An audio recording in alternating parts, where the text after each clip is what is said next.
It is day number 2 for the Toasty and Gladman Invitational. We saw the highest level of competition we've seen all of 2019. We get an even better day today as the 4 teams remain. We'll be fighting for that top spot. I'm Jay Howe. Kala on the other side. Kala, it's a good day to be a Heroes fan, man. Good day to you as well.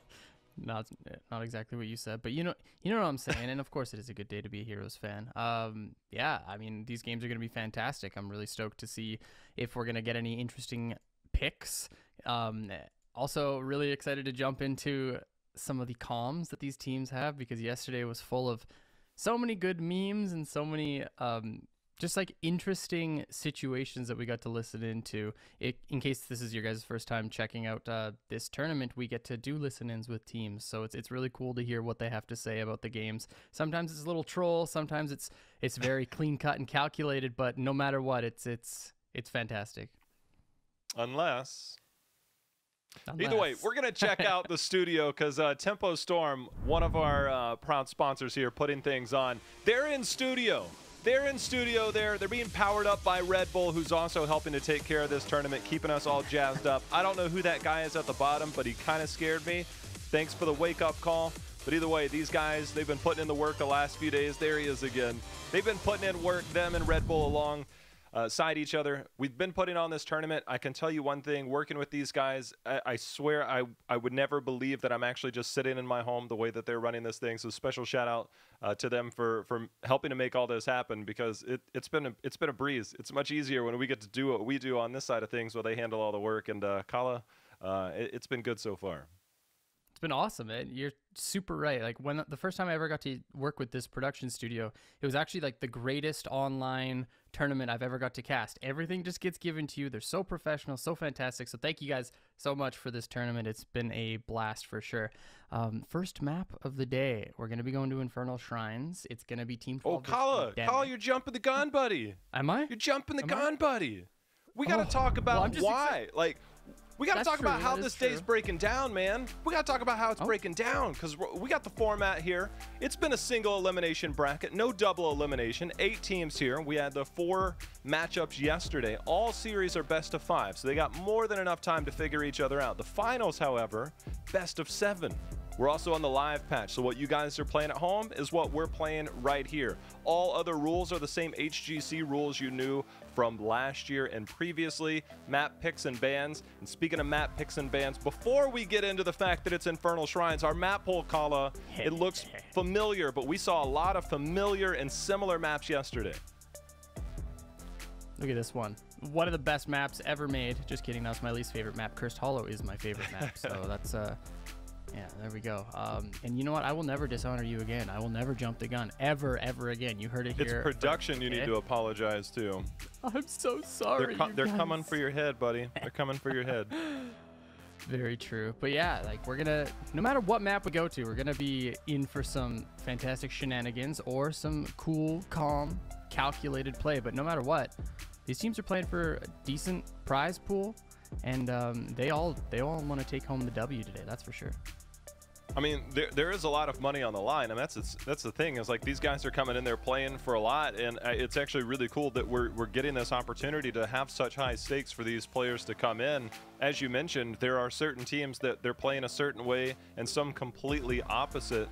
And, you know, as we get through the map pool here, we'll be able to talk about some of these teams, because in the bracket stage, Endemic yesterday opened up with a 3-0 off Heroes Hearth, where Heroes Hearth had 4 members from BlizzCon, and then they brought in Dreadnought to be the 5th. And so that was not an easy task. So Endemic comes in with a lot of some familiar faces, some maybe not as familiar to you all, come in with the 3-0. Team 12, we saw them in the 3rd series yesterday. They took down Scythe Esports, still doing their thing, however they want to do it, and still making it work with the most entertaining comms possible. That'll be our first matchup today. Later, Murloc Geniuses, that's 3/5 of the Tempo Storm roster, with June, Cattle, and Fan, flanked by a couple others there. And then Team Freedom, the old Team Freedom roster, they took down LFW, and that's going to be our 2nd series with Murloc Geniuses and Team Freedom. Those are some killer matchups when you think about the gravity of it that we're going to have, is those teams facing off against each other and the names that are associated with those teams. It feels good, man. Team Freedom actually surprised me a lot yesterday. They seemed like they were so far above everybody else. It's like they've kept up their practice or something like that. But seriously, they looked way sharper than any of the other teams. I have high hopes for them in this tournament. On the other side, the Endemic series against Heroes Hearth, that was quite surprising as well. I did not expect it to go, I guess, that smoothly for Endemic. You know, it's Heroes Hearth we're talking about, one of the best teams that we ever saw in North America. But remember when I jumped the gun, Jay Howe? Guess what? We're here now, Now baby. you can. We're Infernal Shrines. Jump it all number day. 1. Feels good. Well, with map number 1, it is Infernal Shrines. Team 12 versus Endemic. The Medivh will very likely not see the light of day in a lot of these games and what Medivh can pull off. We've also seen the Abathur bans. An Abathur very high pick in that first pick slot. For a team like Team 12, they might be willing to let that through and have something of their own. The flexibility that we're seeing from Goku on the melee assassins, even Justine flexing over, just brings out a wild dynamic in the sense that you could get a Kerrigan, you could get a Zeratul, you could get an Alarak, you could get a Samuro. It doesn't matter as long as it's a melee assassin. They all seem to be viable when we think about Team 12. They will pick any hero in this game. That's the thing. And it's not that they'll just pick it and run it down. They'll pick it and they'll make it work. That's why this team's so great. We got this Zeratul banned out by Endemic. Okay, why is Team 12 just banning Imperius all the time? That's my big question. It didn't seem too powerful unless Murloc Geniuses were running it. When Cattle was playing it, it looked good. Any other time we saw it, it was in the main tank position, I believe, and it just did not look that fantastic. But maybe they just don't like playing against it. That could just be the well, the Abathur's been let through, and Endemic is not going to take the Abathur bait. They're going to go Johanna, which we've highlighted the point that if there is a solo support Abathur, it generally works well with a tank with wave clear and self-sustain and survivability. Johanna fits that role. But then I look at Infernal Shrines. You don't need an Abathur. Johanna is incredible on this map just due to her wave clear, but then her shrine control. DIABLO is available if they do want to go down that route on the side of Team 12, but Johanna is normally that stalwart that is never really the threat. Like, you're not worried about dying so much. You just got to be careful about when to use Iron Skin, but we are going to get the DIABLO and the Genji composition here. I like those first 2 picks for Team 12, but it's looking way too normal for me. Endemic, they've got the Johanna. You're saying that you know, it's not necessarily an Abathur map, but it could also work here. It does provide a lot of shrine clear. Can also stop the rotations of Genji quite well, but probably won't. It's going to be Blaze and RAYNOR instead, so they have an insanely strong front line with this Blaze Johanna. RAYNOR, a strong solo backline auto attack damage dealer. I really like what Endemic's doing so far, and like I said, yesterday they played super well, so expect a lot out of this team. Yeah, oftentimes when you run a solo support Abathur, that second melee is generally a melee assassin, so you have more kill potential. It seems unlikely for Endemic.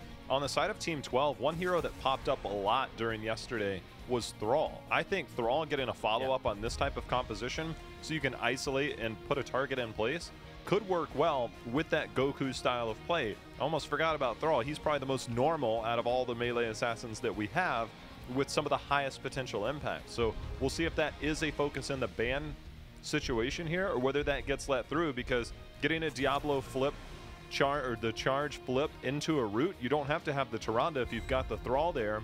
Genji's all day. That's a traded Genji. Yeah. Ready to follow up at a moment's notice. Could be a Thrall, could be a Malfurion as well, or it could be a Team 12 special. Who knows?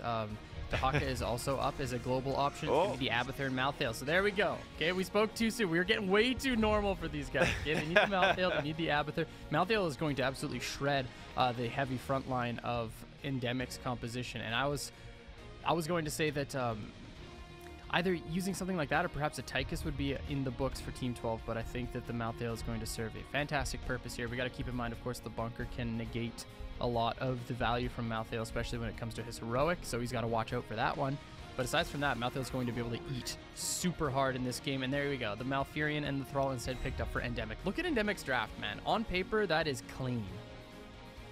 For Team 12, they would consider it clean for them. that's the weird part. But they did get that melee assassin to pair with the Diablo, so you have that melee assassin, but you still need somebody with wave clear and some damage, because right now their wave clear is a mouth hail, and that's about it. Like, Abathur can kind of keep up, but I don't know if I expect them to go heavy into that. They're actually going to go Stukov. This is not what I had. I thought we were getting some more damage. We get a Stukov. Interesting. I guess just to look for the stuns with Diablo and then silence off the flip sort of thing. You can silence the Blaze too before he can get his bunker out. I can see some value coming through for the Stukov. It's just, actually, yeah, it should be pretty effective because there's no real dive heroes that that Endemic are running. So Stukov should remain relatively safe. You've got the Abathur for additional sustain because Stukov isn't really known for his sustained healing. He's more of like a combo support. I think that's actually a really good hero to round off their draft. One of the most surprising things to me in this draft is the Malfurion was picked up into the Genji, and after most of the cards were shown, there's going to be a very focused target approach for Team 12. And as good as Malfurion's overall heals are, he lacks the burst heal and the save button outside of the Nature's Cure, which is post CC and only temporary if you get followed up again. And so that worries me in the sense that the Genji Abathur could potentially just go onto the Malfurion, but anybody's a target. Johanna, it's not like you got this composition, Genji's there, and you've got a point and click stun. I mean, this is a Johanna, the RAYNOR's there, Blaze is there. I mean, this is all wind up and avoidable CC in most regards. It's not just the reliable CC that you're like, oh, Genji better be careful. Like, no, it's like Genji should mostly be fine as long as he doesn't just get too wild. So it's kind of an interesting draft at the tail end for Endemic. Right. To me, it's standard, but now with Team 12's drafts, man, I'm worried. To compound on that too, there's less bodies to get Moonfire spams on as well. So Caesar Salad needs to make sure that he's keeping these teammates topped up. But let's get to it, ladies and gentlemen. This is game number 1 here. Team 12 on the left in blue, Endemic on the right in red. Both of these teams played very well yesterday. We've got a interesting Abathur Malthael comp, and with that sort of composition, you have a lot of wave clear. Expect to see Malthael just hitting top and mid as frequently as possible, getting out camps when he can. Draded going to be looking for any sort of picks possible with those toxic nests, finding vision and rotations onto Endemic. So those are the big playmakers for Team 12 on the other side. Just very standard draft from Endemic, just looking to rotate as 4 between mid, bottom, keep control over this area, and perhaps look to take the bottom side Khazra camp at an early point in this game. Yeah, we saw Draded with one job, and that's just to dismount and disrupt the rotations of this Johanna composition. However, Justin has to be careful. You can see they're calling for comms. They're going to charge in. Draded gets the hat. Also, Buds going Spine Launcher, getting that auto attack, that ranged auto attack as Stukov at level 1. It also provides a slow. It's more, I think, just to be able to have some impact in the team fights from range. So an interesting pickup for me, one that I actually have been, we saw shades of it towards the end of 2018, but it's something that I've always wondered, like, when is a good time and place for it? I think this is one of those. It's definitely a talent that has gained a lot of popularity as of late. I'm happy to say that we are seeing the Echo the Elements Thrall instead of the Crash Lightning that we saw so much yesterday. I think that the Crash Lightning did not serve its purpose despite a Thrall getting the victory with it. I just think that the Echo is going to be a lot better here, and it's going to help out with the sustain, right? You get the additional procs of his passive, and he's going to be able to heal himself up a little bit more once he gets those double stacks. I think it'll just be better overall. You know, call it one of the bright spots that we saw in all of yesterday was Ven's play. Ven, yes, you know, he's almost vindicated with the fact that he was basically let go from Tempo Storm with his recent play. Speaking of play, there's body blocks going in. There's going to be the focus target. Are we looking at first blood? Caesar Salad is going to drop there. As you can see, Justin, he's like, wait a minute. He's like, I'm trying to body block the JoJo, but all of a sudden I found me, Malfurion gets the instant charge on the call out. This team, they are very well coordinated. Nice job by Team 12 picking up that first kill. Diablo super powerful in these skirmishes, able to get those wall stuns, able to get body blocks. Nice job, Team 12. And to basically continue on what you were saying, I'm pretty sure that's why we saw the ban on Phoenix as well, just because Vin was doing super well with Phoenix yesterday. playing on the edge, I would have to say. He was warping in when it was a little bit suspect to do so. He's getting so many kills, really big salvos yesterday as well. So I loved his play on that Phoenix. I would expect it to be removed from the equation throughout this series. Well, trying to get some control, Johanna switching up the level 4, and this is one of those maps that you can do that on, getting the cooldown reduction on targets hit, which does do well on the Shrine. We'll see how effective Johanna can be to try and control that. Hold on a second. Genji gets rooted and blown up. That's going to be the first kill for Endemic, and it comes at a very tough time for Team 12 as the objective underway. Short death timers. We'll see if we get that rotation up and see if Team 12 will try and contest this. Dreyded is going to have to manage his deflect very well this game because there's just no way of him to get out of CC here. So if he gets locked down by anything, it's going to be extremely problematic. That's what we saw there. He gets hit by a root and basically died in the root. So it's a little bit unfortunate. Meanwhile, Abathur is soaking bottom lane and body soaking mid, so it's getting a lot of value. Mr. Tomster himself doing a nice job on the slug. I mean, this is an all-out aggressive team. I mean, the fact that Team 12 just willingly walks forward. Speaking of walking forward, they get the flip and the swift strike through. That is a deletion of Thrall. The Abathur hat still helping Dreyded to do work. Despite that early kill, the advantage in terms of the skeletal defenders is quickly made up behind that death of Thrall. And as you mentioned, as long as Abathur's soaking during the middle of this, and it looks like Endemic willing to try and continue to contest this while they know that Abathur is basically that free body down, and they can always see that mini-map. When that hat is on that middle target, you know you have a 4-second window minimum that you're fine with. And a big stun and follow-up. Goku trying to stay alive here, Colin.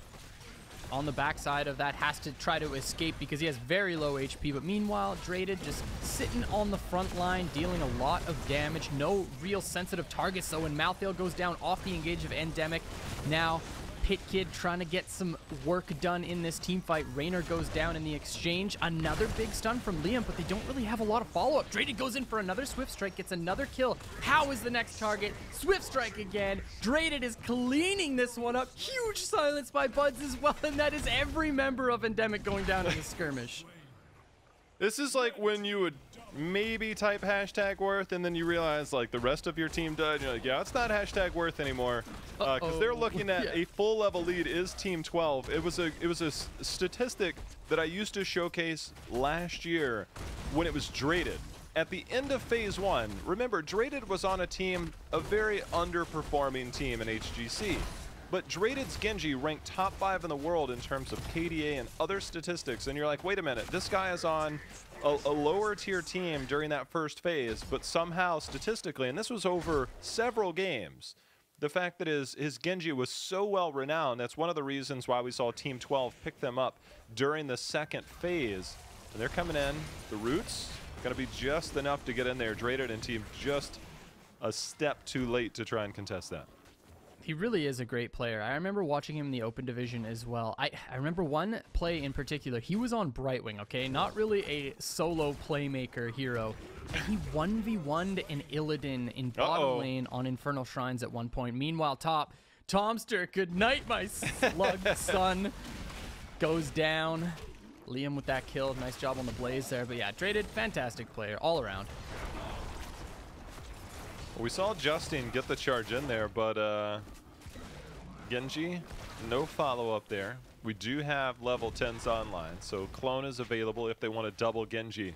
My favorite part about double Genji is the preparation that comes with it. So when we start to get ready for the next shrine, I hope we get a listen in on the comms, because it's a matter of Genji and DIABLO coordinating their attack, and Genji being in position to say, Abathur, it's time to go. And they basically come in from the fog of war. They'll play around vision, they'll play around fog, and then look for a point of attack. So I think in about 30 seconds or so, when we start to get the timer ready for the shrine, I think that's a good time for us to maybe try and listen in when we do get ready.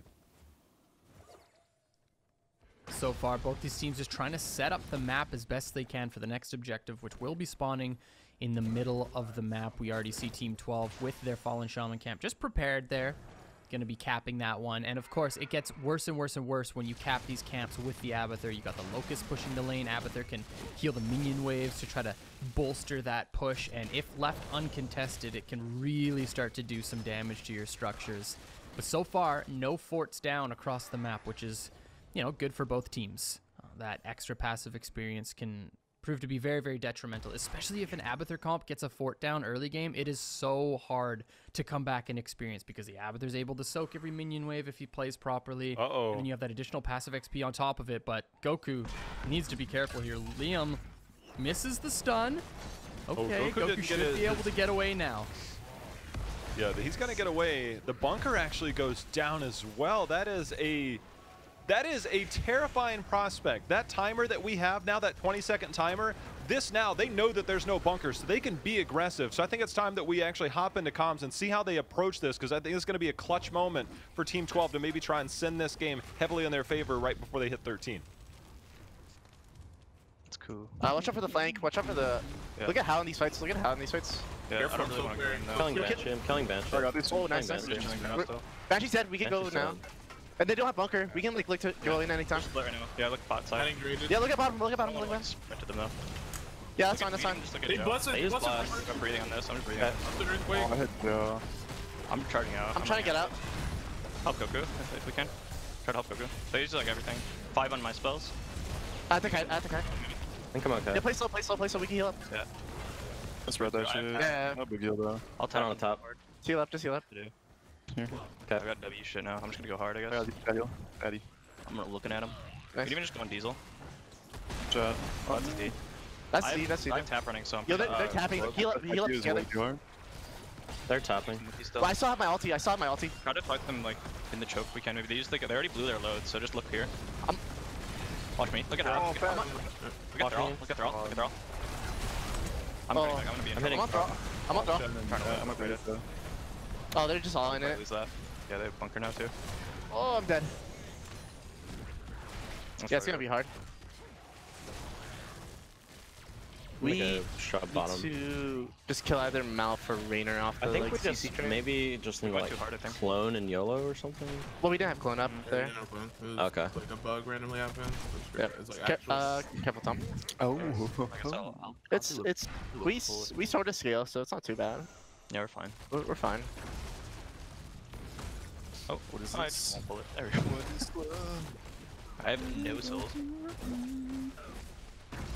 We sort of scale, Colin. We sort of scale. Scale a little bit, but at the same time, you're playing against a composition that actually scales quite well. You know, you got this Thrall. Late game Raynor damage can be super terrifying as well, especially if he's getting some procs off slows. It's not fun to deal with. Honestly, I felt like Team 12 could have won that one if they just didn't get their resources traded out so easily. And Goku, it just seems like all of his value as the Malthael is just getting completely negated by this Blaze, as we were talking about during the draft. I saw 4 marks drop on a target as well as his ult just get completely negated. So if those variables don't get introduced into the next team fight, I think Team 12 will have a lot more success. But at the same time, Endemic are playing around that Blaze, playing around that bunker so very well. You can't help but cheer for them here. Well, it's an interesting approach compared to yesterday that we got from Team 12. Team 12 was living it up and still managed to have a 3-1. That was very serious in the comms compared to what we heard yesterday. And you can hear, like, when it goes wrong, when a situation goes wrong, how they address it and realize, like, all right, we need to problem solve this. We need to figure it out on the fly, because not everything is clear when you just, all right, we got the draft, this is how it works. Everybody knows how it works, but there's problem solving that you have to do within the game. So the fact that, you know, they're communicating, trying to figure out different ones. I mean, Dreaded's advice was to just go YOLO, but everybody else trying to figure out, does they get a stun? No flip there as the Iron Skin used, but you can see that it's just a systematic process of problem solving while understanding what you have available and then figuring out the rest along the way. It's one thing that makes Heroes so great is trying to figure out all the pieces as the game goes on beyond what you already know. Very, very true. And despite Endemic winning that objective, getting that mid fort, Team 12 have just done such a great job at making sure that they're not missing any soak, making sure that Abathur's picking up everything across the map. We're seeing an experienced lead for Team 12. 16's on the horizon. So that's very, very good of Team 12 to make sure that they're not falling behind in XP, especially once the passive experience is introduced. Endemic will have their level 16s before the next objective, which of course is on the bottom side of the map. Picking up this camp a little bit early. If they cap this, it might... Yeah, okay, so they are holding it. Good. Yeah, the positioning there, I was like, wait a minute, he's just standing. Okay, there we go. It's like, I'm just toeing the line, literally toeing the line. Dude, the fear is there, man. Diesel, that's what you should be doing. You should be checking the bushes, even if you are Johanna and you have Iron Skin. Like, one flip and one silence just like that from Buds. That Iron Skin can't come out. So the discipline there, showing to make sure. You also have Raynor's little Raider going around trying to supply vision, getting into those bushes. A lot of members aren't showing. If you just look at the minimap, Malthael doing the same thing, not capping. That ended up being capped at the top. Genji not showing, just anchoring to make sure in case there's an invade, he gets the dismount, then they cap. And so there's the approach now. And as you mentioned earlier, the Abathur with a camp is always a terrifying prospect. And they capped, Endemic capped their camp at the top right. That top lane could become a catastrophic disaster depending on how the next few minutes go. I really don't like that choice of Endemic to cap their camp. They used it to create pressure in the top lane and then trade out bottom towers because of it. And I get the reasoning behind it, but I think that the constant pressure would have probably been better, or at least would have bought them some more time on this objective. They're going to have to play relatively fast here in order to gain the most amount of value, or at least cut the bleeding as much as they can. There's the root. Really nice self-cleanse there by Goku to walk away from that one. Yeah, that self-cleanse actually also ate the Blessed Shield. I think he just wanted to get out of the root, so it's twofold. Either way, the timing was impeccable if that was for the Blessed Shield. So no Blessed Shield. They still have the Thrall. They still have the Blaze for forms of CC, so it's a threat. You can see a massive lead so far in the Skeletal Defender. So you can see Draded at the top of your screen. That's the key target. When he starts to move in, that's when they might go. Clone is out. Here we go, Colin. Ooh, Lightning Breath is doing big damage. Thrall goes down. Members in the bunker, but Tomster doing some work on the backline, keeping Caesar Salad and Vin occupied for now. Justing is in quite a bit of trouble on the point, but might have some sustain to keep himself up. Keep in mind that one death is huge. Rooted and silenced now is Diesel. He has to pop that Iron Skin, walk away. The last rites comes through, getting very little value, but still keeping Diesel. Oh my. Johanna goes down off that Swift Strike. J-How Draded making big plays. Oh, they ended up getting the turn kill, the trade. Also, keep in mind that Endemic was just trying to get this objective. They're sitting at 32. Now traded on the backside onto Caesar Salad. See if we get the agility over. He does get it over. He's going to get the takedown onto Malfurion. The stiff arm going to send Liam back to the goalpost. And now Ben and team, they're just trying to run. And Traded is doing absolute work with that Abathur hat. And with that, not only did they get the kills, but now they can secure themselves the objective. And that camp that was pushing to the top lane obliterated that fort and took down a keep tower. Now, that might not seem like much. It's the trickle XP, yes. Minor XP off the keep tower. But the next objective will either be mid or top. So you have a 50-50 chance. And now that's a potential win condition that we could be looking at if they obtain the next objective. If it's in the top lane, that top lane is now much easier to go through. So the long-term implications are much greater than the temporary things that we're seeing. Nice job as well, Goku, just stalling out the cap on this Arcane Punisher just for a moment while they wait for Justing to get back onto the map, get some positioning. We see Diablo already on his way bottom side. 19-17 here. That camp got disgusting amounts of value in the top lane. That's the best case Ontario if you're Abathur. You love to see stuff like that. And now Team 12 have an opportunity to make some big plays here. Perhaps they're going to look at this top side wall, see if they can engage off of the Punisher. When he looks to make a jump, there's Johanna, one of the best heroes in the game for baiting it over, but the second jump's going to be coming in relatively soon here. Let's see if Team 12 can pull the trigger. Yeah, make no mistake about it, that there is an opportunity to end the game here if they get one kill. They're also dangerously close to 20. The Iron Skin should be available. Yeah, she went the cooldown at level 1, so deleted though, timing dude. there. However, you get the root there. Bud's making play, puts somebody in place, and instantly kills. Tomster is trying to get into the back, get some Swift Strike damage, pepper those shots down, but the keep has fallen. 20 obtained. This is one of those situations. Team 12 walks away. I have shades of Murloc walking away, and they're like, unless. Endemic, however, not letting the unless close, happen. dude. If the bunker came out a little bit closer, I think perhaps Johanna could have survived there, but I'm not sure if Endemic even expected that kind of burst damage onto a shielded Johanna. But that's the power of the clone Genji, man. If you land those Swift Strikes, you get some Qs in there, you can chunk out any hero. Uh-oh, Liam Chan. Okay, he's getting the back. He's gonna be okay. Well, it's kind of a weird situation. So Johanna's Iron Skin base is 20-second cooldown. With the level 1, you get a 16-second cooldown. The Punisher leap is every 15 seconds, and you pointed out, like, there'll be another leap. And so there's a weird time. The Punisher leaps when it has vision and range on an opponent. So Diesel's positioning, if he waits 1 second longer and just positions and then comes up with Iron Skin, I feel that's a bit of a misplay, knowing that you have that cooldown. I mean, we're talking about a 1 second difference, and that 1 second was a major impact in that. Look, they were likely going to lose the keep anyway, so it's basically NBD, but it's kind of min-maxing that scenario with your character. Yeah. They may have been able to turn with like a blast or something and try to find a kill, but man, it seems like 1 seconds have been the story of this tournament. Just ask Fury.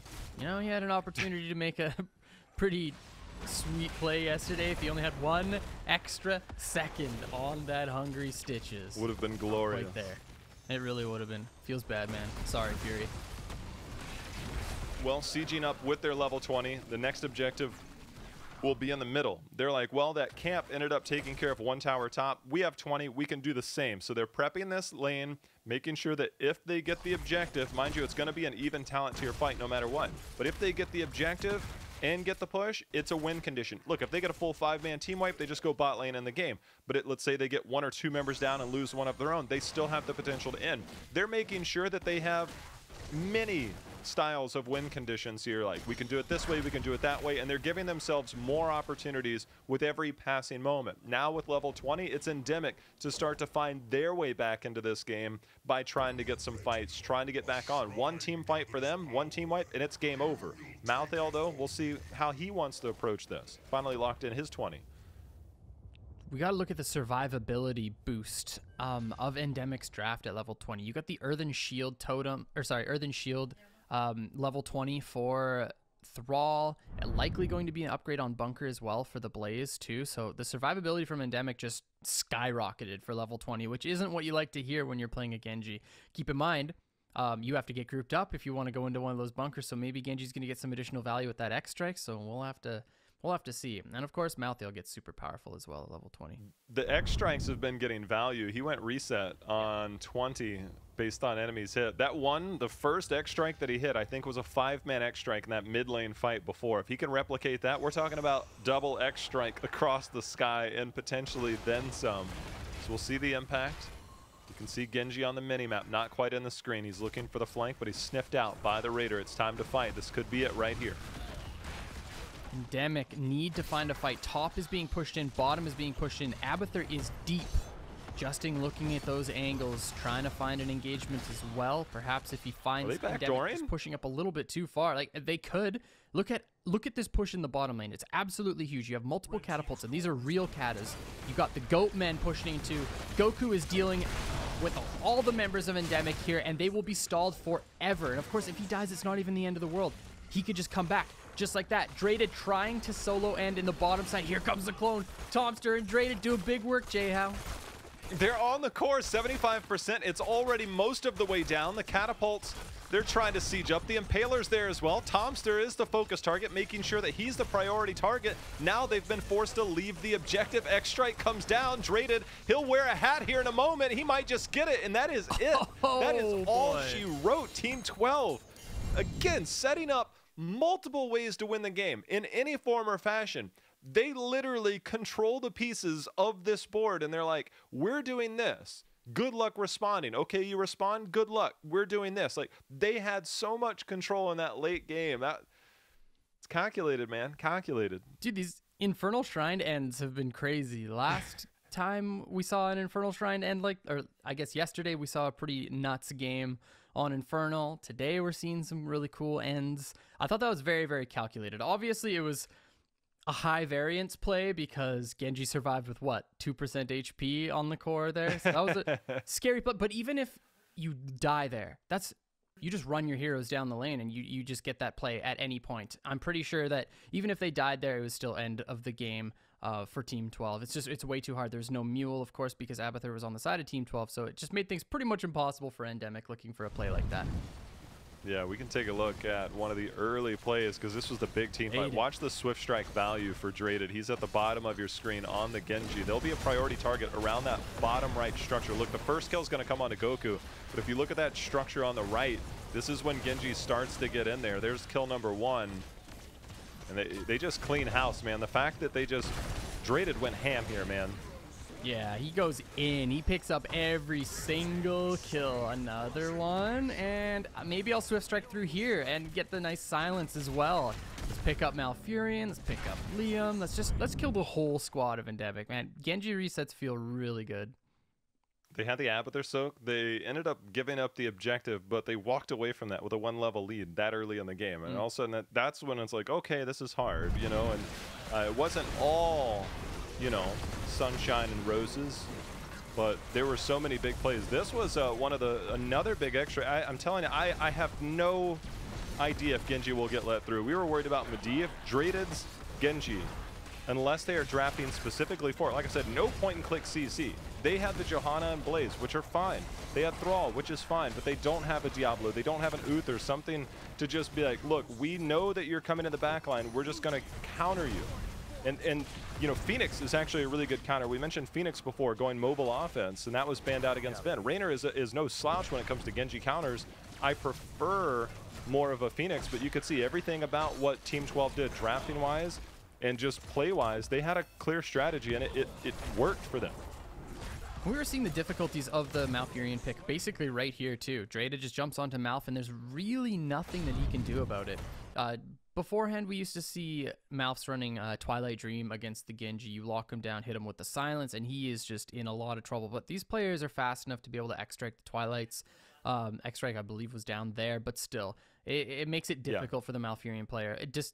Ever since he lost his ice block, it's been kind of like a yikes playing Malfurion against the Genji, because Genji could just get onto you at any point. But as well, like, just talking about these teams, I thought Liam played quite well that game, getting a lot of really big stuns on the Blaze. The bunkers were fantastic most of the time, maybe one missed bunker on that bottom side engagement over the keep. But this is really the icing on the cake. Look how early Tomster digs down bottom for the Abathur to start setting up this push. Dreaded pushing down. Once all the members of Endemic show on that mid shrine, they just realize, okay, this is free. You can't escape the Malthail, especially if it's just a hat shows up at one point. You know, you got the additional... Actually, he didn't even go speed. He's going W. I didn't see that. But still, it's pretty much impossible to get away from him. He's able to Wraith Strike in, etc., etc. And yeah, just a calculated end here.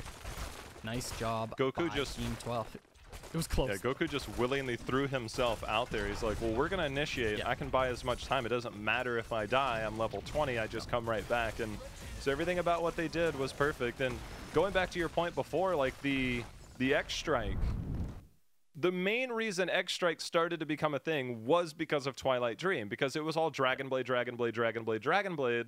And then Malfurion started blasting Genjis with it, and they're like, well, what if I just dodge that with my X-Strike, right? And that was kind of one of the initial reasons why we started to see more X-Strike. I think Korea started to make that super popular.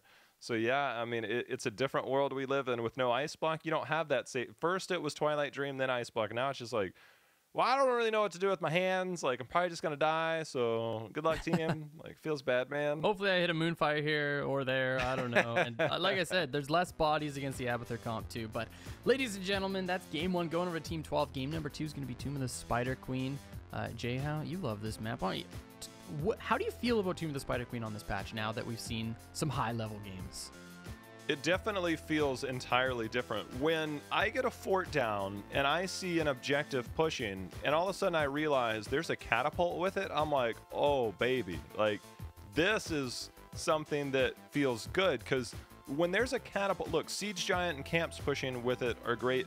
The catapults as well, when you can get a catapult pushing with your objective, all of a sudden that objective is far more terrifying. It gives you more control over the map, and it dictates a very different response than what we would have had in 2018. So that feel right there alone, depending on the timing and when you get that out, and if that's on your side, all of a sudden it's like, this has to be responded to, and because it's so threatening, I control the pacing of, I can force that. I can also go to another lane, and there is a totally different level of control after you get that first fort down, and then every turn in after that.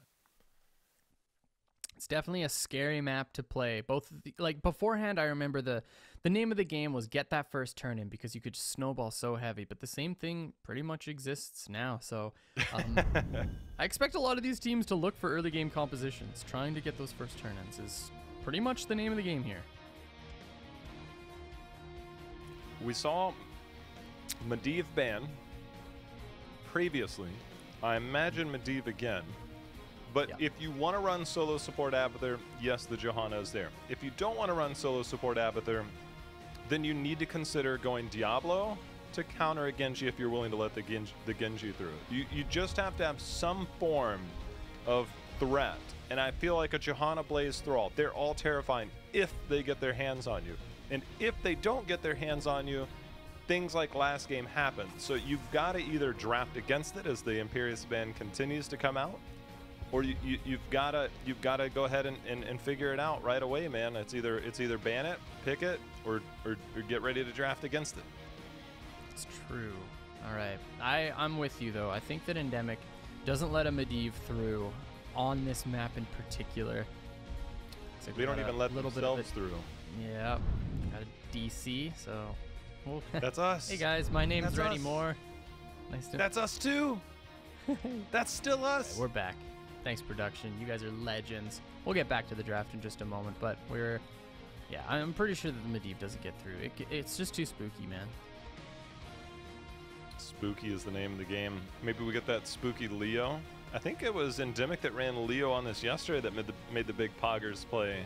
Dude, at the end of the first series. Yeah.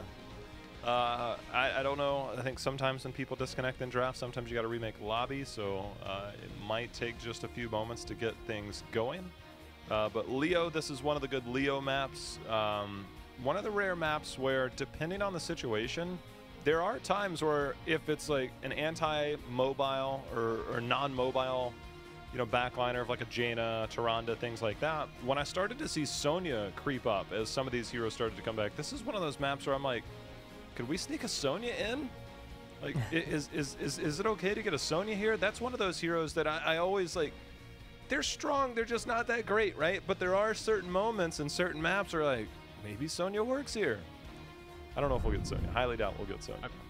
I like her on shrines. She's just always been good on shrines. But yeah, she definitely fell out of flavor, that's for sure. And for Endemic, okay, so there is the Medivh ban. Uh-oh, we got first pick going. Maybe that's why they left before. Ooh, that makes sense. Okay. They must have chosen. Okay, all right. It's all making sense now. But I want to see Diesel playing something that isn't a Johanna. I really, really liked him on the Garrosh or any of those more engaged style heroes. I thought that he played it way better, and it seemed more in his, I guess, in his skill set to play a hero like that. Like when we saw Diesel playing the Garrosh yesterday, like he was kicking serious butt, man, setting up those big Leoric plays as well for Liam, like just really making plays on the front line. And I want to see something like that from Endemic. So here's the thing. Do you go Abathur or do you go Johanna? It's Johanna. See if they get Abathur coming back to him. Team 12, opportunity to... They could lock it in again, man. See, I'm the one who tries to make Abathur work on every map, but this one feels bad to play Abathur on because you just lose so many of your gems. That's the problem. Unless you have somebody, maybe like a Genji, to go and pick them up for you, it's just, it can be really tough sometimes. And there we go. It's the Abathur in the game. Without Genji, I think Abathur sucks on this map. No joke. It's just too tough to pick up the gems. Genji's able to do that for the Abathur because his Locusts obviously push the lane. So I like the fact that Team 12 have selected the Genji with the Abathur. And of course, he's just super good as a clone target. If I'm Endemic here, I'm eyeing that Phoenix real hard.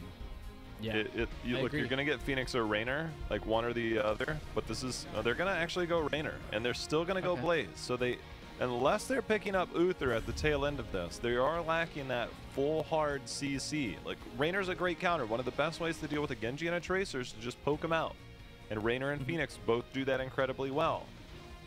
Gotta have more options than just, well, let's hope we poke it down. You can bet this is likely they're going to be a Tyrande ban. They'll let Malfurion through. They'll definitely let Malfurion through again. They banned Tyrande last game, and I like that. A Tyrande makes the most sense. I was thinking it could also perhaps be an Uther to try to shut down the Genji because Genji was just doing so much work last game. Okay, the rat ban. Interesting. Team 12 now with they the might next Uther two themselves picks. and Justin run it. Yeah, that's what we saw. Yeah, we saw some Uther yesterday, and man, June's Uther was dirty. Some of those D shields were super nice. But Team 12 have the opportunity. They could even just run another Stukov if they wanted. He's good on this map, gives the wave clear. You've got decent stall on the turn-ins as well. So you can see that come through. DIABLO is still up. I would expect that to show up at one point. There is the Uther with the Malthael. Big picks here for Team 12. Uther's going to be tank in this setup. I feel it. I feel like Uther is the tank, Malthael's the melee assassin, then they flex this last pick. The fact that DIABLO doesn't get picked up on this map, the Uther is one, a denial, but two, it can duel as the tank role for Justin, and we know that he likes to do that. I don't know how I feel about it here, but the fact that it's a denial, then let's go, you know, let's go. He will run it. Don't tempt. Oh, it's the Daniel himself, Asmo Daniel. Dude, I love it. I haven't seen Asmo fight by a good team in so long. I'm so stoked. Well, this is going to be a fun one. Post level 4, Uther can. I don't think so. There's no good. The only, and I say level 4, he gets the movement speed when he hits with the hammer.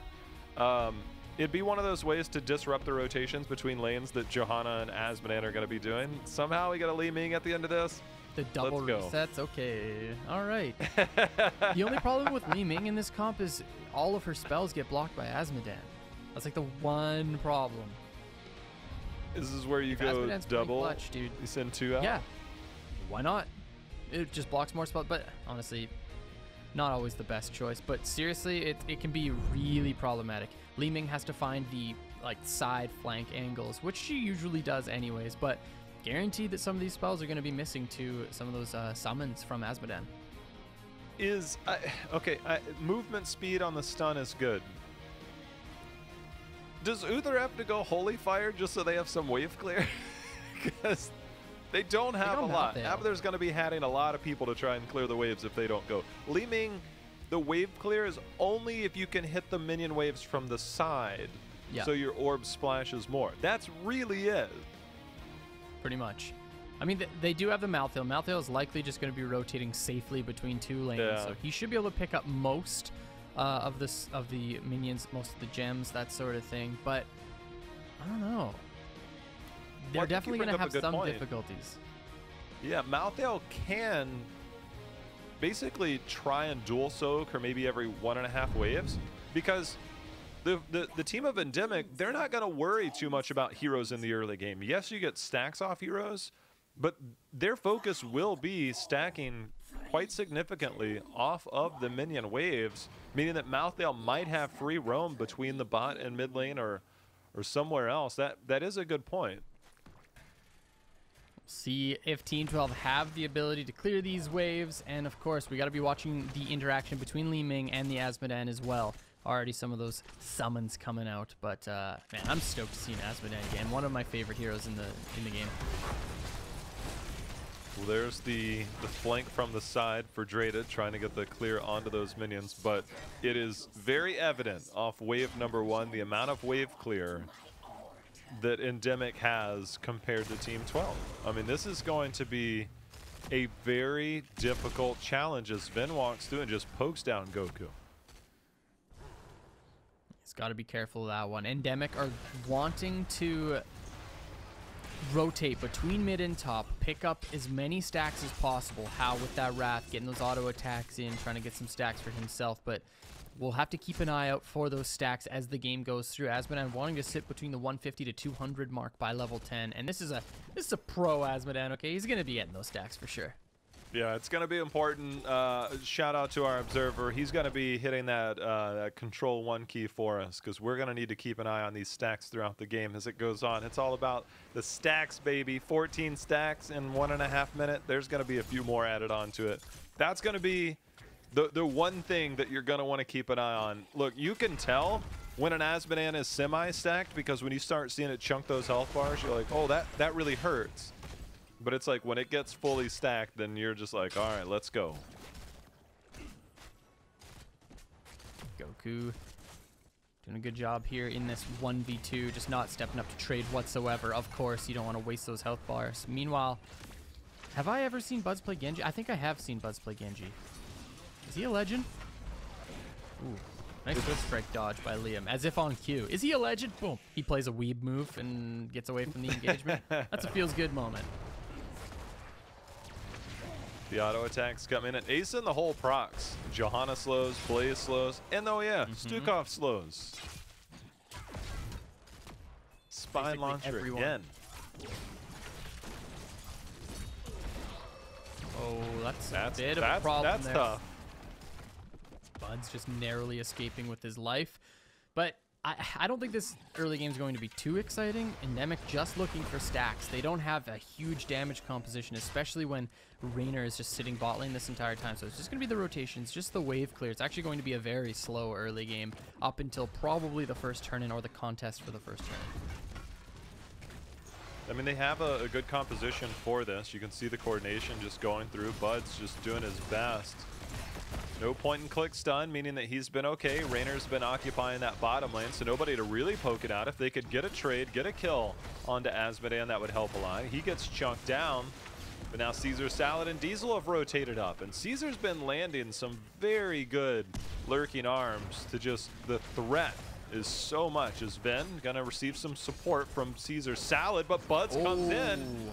That's gems on the floor as well. Resets. Double. Resets. Oh, that's so close, Bud. He actually escapes. Only takes some damage from those towers there. Caesar Salad manages to escape, but that's first blood going over to Team 12. It's, you know, nothing huge, but at least helps him out with this pacing a little bit. Goku trying to stop the rotations from Endemic into the bottom lane to stop that XP from coming through, and Liam actually aggressively rotating is in a lot of trouble. Is there a Swift Strike? But the group up. Blaze dies, Genji dies as well. So nice job by How to get some damage going in there.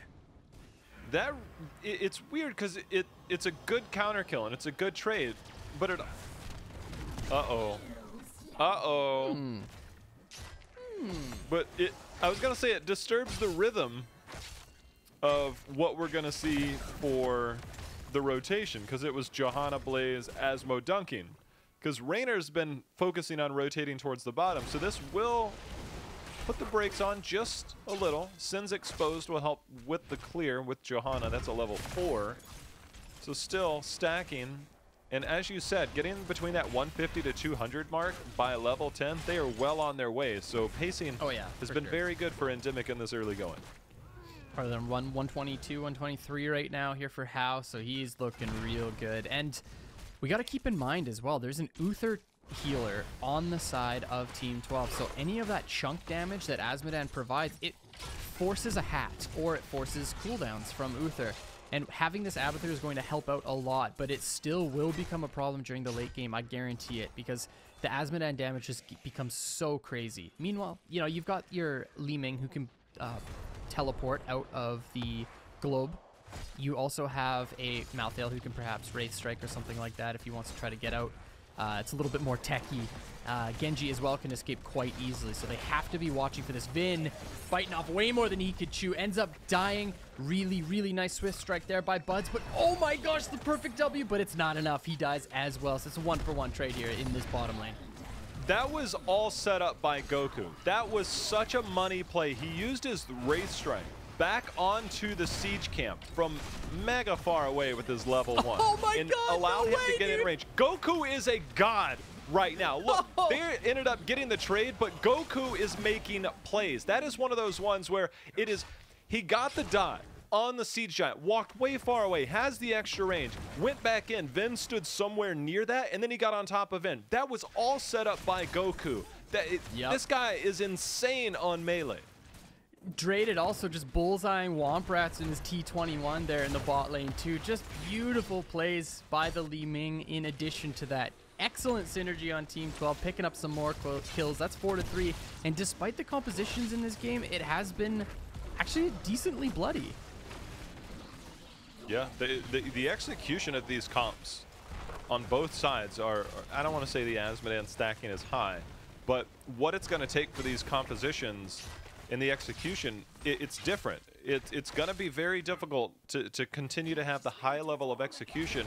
We're going to get the D shield and the Dragon Blade. So Genji on that backside, it's a matter of watching the healing, watching to see if you get that biotic heal from Stukov, the bio kill switch. And if that goes through, then look for Team 12 to be like, that's down, let's go. Yeah, exactly. I'm really stoked that we get a Dragon Blade game. I miss it, man. It's so epic, especially with the D-Shield. It's such a fantastic combo. I really like what Team 12 is bringing, but look at the Asmodan damage. Bud's already down below 50% HP, and that's what I'm talking about. If Team 12 group in any of these locations, you get hit by one Asmo Q, Team 12 are like, no, we're getting out of here. Like, we can't deal with that. It's just too much. One of the things that is going to just compound the issue of high-level execution, the Stukov build. They're going into bio kill switch, so more healing when detonating 3 or more healing pathogens, but you're also going the fact that you need some potential single target, because the targeted at level 7 is when you detonate exactly one weighted pustule, you're going to now get the cooldown on the bio kill switch. So you have to make sure that you're being offensive and defensive at the same time. And if he can make that happen, then that's where a lot of the healing can come in, because that Dragon Blade Genji is going to be terrifying when that gets in there. Nice cleanse onto Goku, but here we go.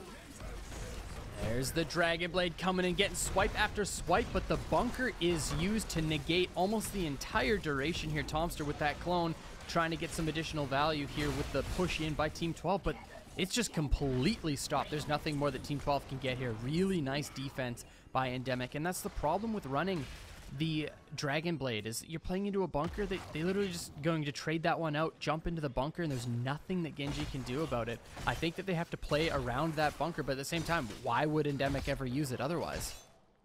Yeah. I think now we're reaching that moment where we're mid-game. Both teams are going to be nearing another turn-in, and this is where a lot of the... Look, we've gotten through the early stacking phase. We know what to expect. Everybody's got this turn-in. But these are the moments where the games start to turn. This 9-10 minute, right around the level 12-13 mark, is when these games really start to take effect if there's no early snowball. So we might get an opportunity to listen in to those endemic comms to maybe see how they can set things up, because it was yesterday around this time they started to get their game in their favor and towards the late game. So let's listen in to Endemic, see how they try and set up the next few minutes. We have to. They're Mia. Okay, I'm trying to... I'm looking top here. Go bottom. I got stop. 3 here, 1 mid. Bust him. Butts. I think if you... Walking up. It's fine. Trying to dump. Careful. Mid on wave, careful. Clearing. I got 6 coins in. Block that too. Don't let him... If he ease in, I bless. Nice. Okay, you pay diesel? Do I need to pay? Yeah, we need diesel. Yeah, you do. I can stall. They're giving it, I'm pretty sure. They're doing hards, I think. 26, I can... Yeah, they're on hards and sieges, they're on bot. On this guy. I'm on the way. This guy. Stop bot, Merc. Can we get spawned? Stun, maybe? Bot Merc. They gave it, I know. Back up, no trade. They dropped it this one. I think we just push bot, right? Yeah, we should. I'll get mid top. I can run I'm tapping them, I'm coming. Genji's bot, so he should be fine. Stuff. What do they use? Nothing? No. We can maybe look at No swipe, careful. something. I'll put him in, Yeah, Uther maybe? Yeah. Stunning it. After Bunker. Come over. Butts. Good, Goku next. Goku. I'm dead. Damn. We need bunker like instantly. Yeah, popped it as soon as I could. Yeah. Got stunned by Uther, so it's not like I can just step off it. Yeah. I think I can't aggro trait. I need it for the heal too much. If we sustain. J-How, that was exactly what we were talking about. Hey, you need that bunker immediately. As soon as you hear the audio cue for the Dragon Blade, that R key needs to be hit by Blaze, and it was not there as soon as it could have been. There was maybe a single second that went by before the bunker came out, and that is the difference between getting the kill with that Genji or not. And if Endemic can clean that one up, I actually do think that they have a pretty reasonable time in these team fights. What were your thoughts on that one? Exactly the same thing. I mean, that bunker, they called it, you called it long ago. I mean, that's the one button that you know that you can press to negate so much. I like the fact that Team 12 even committed every resource to try and hit those minions there to try and get that down or save their fort. Unable to do so, unable to save the top fort as well. So in the tail end of that, Endemic able to get the first 2 forts of the game down. They will give up a turn in. So now it's Team 12's turn to try and take control of this game. The 2 forts are actually pretty nice because that's actually going to spawn catapults that will be coming with the next minion waves. I believe, yeah, actually they didn't get with this wave, so the timing just off. Unfortunate. Actually, there might have been one already in the mid lane. Okay, yeah. Team 12 really needs to get down one of these forts, because even though they're winning team fights, they're against this Azmodan, and the waves are pushed so deep. So off of their team fight victories, they're just forced back into the minion waves to try to start getting some momentum going in this game. The Azmodan is proving to be such a problem. Nice job by Team 12 with their 16s to step up deep here and pick up a fort for themselves. And they're going even deeper. Goku wants this wave. They want to crash it on the keep, maybe even get the keep wall. But finding this aggression is exactly what Team 12 needs to do, because the bleeding will just continue to get worse and worse and worse with this Azmodan. He could clear globally almost with his alt RQ onto other waves. And yeah, Abathur can pick up the soak, but it's not about that at this point. It's about the map control. Blaze is showing in the top. Let's see if they get aggressive. They have the Siege Giant camp here. 16 almost picked up for Endemic. Let's actually take a listen into Team 12, see if they can try and set up a gank here and see if they can make something happen. Sneak boss, maybe. It's pretty slow, but maybe we'll be able to. I feel like they're going to play bot side, probably. It's probably. Not even close. You could maybe sneak boss. You guys try sneaking boss. I don't know if you can get there without vision. I'm trying to. I'm just heading top to make it look like you guys aren't top. That hit me? Okay, dude. I think they're gonna randomly throw a... Yeah, I think they might know. Big live. They're like all coming top side. It's kind of scary. Nah, we can do it. Yeah, it might be scary. If you have mines, it might be okay though. Oh, Blaze is bottom. Blaze is bottom. They don't know at all. They don't know. They're blind. Wow, they don't know at all. Told you, boys. Alright, do we push with this or should we defend? I think it push. They don't have to turn in. Oh, they're in a weird spot. Wait, they're in a weird spot. They're in Africa. They're actually in Africa. I need heal, so look at Bin, look at their backline. Yeah, look at their backline. I'm just de-shielding that as soon as I can. Trying to de-shield you. Clone buds. I can't do anything. I'm trying to kill you. I don't have shit for you. I can't get in. We get top push still. Yeah, we got Boss is free pushing though. Boss is free pushing. Just run. Got a heal for you. Not bad. We didn't. You got top for that. Yeah. Yeah, it's okay. Catapults. Yeah, we get huge caddies now. Yeah. You want to go on vacation, Kala? Where is Africa? I don't. Where is it on this map? I'm not even sure where it is, but it seems like Team 12 knows. Uh-oh, here comes the invade by Endemic. Genji is 10 seconds away. Blaze just passed through the middle. I don't think this is one you can test without Genji, one of your primary sources of damage, but you could see the bunker went down perfectly time during the engage, and then they hopped out of that bunker, and Bless Shield, I believe, was the one that came out from Johanna and just stopped Genji dead in his tracks, and they turned that fight on a dime coming out of that bunker.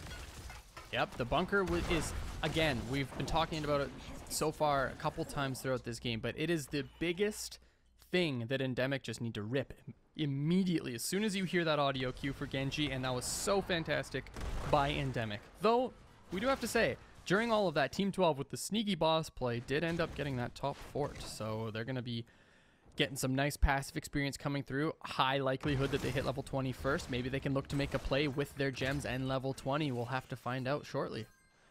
Well, there's a look. Azmodan, of course, did complete his quest, so he is fully loaded, which, see what he goes at 20 if he goes the Globe Talent when you're completed. But the damage is real. Percentage damage at 16. Asmo ready to go.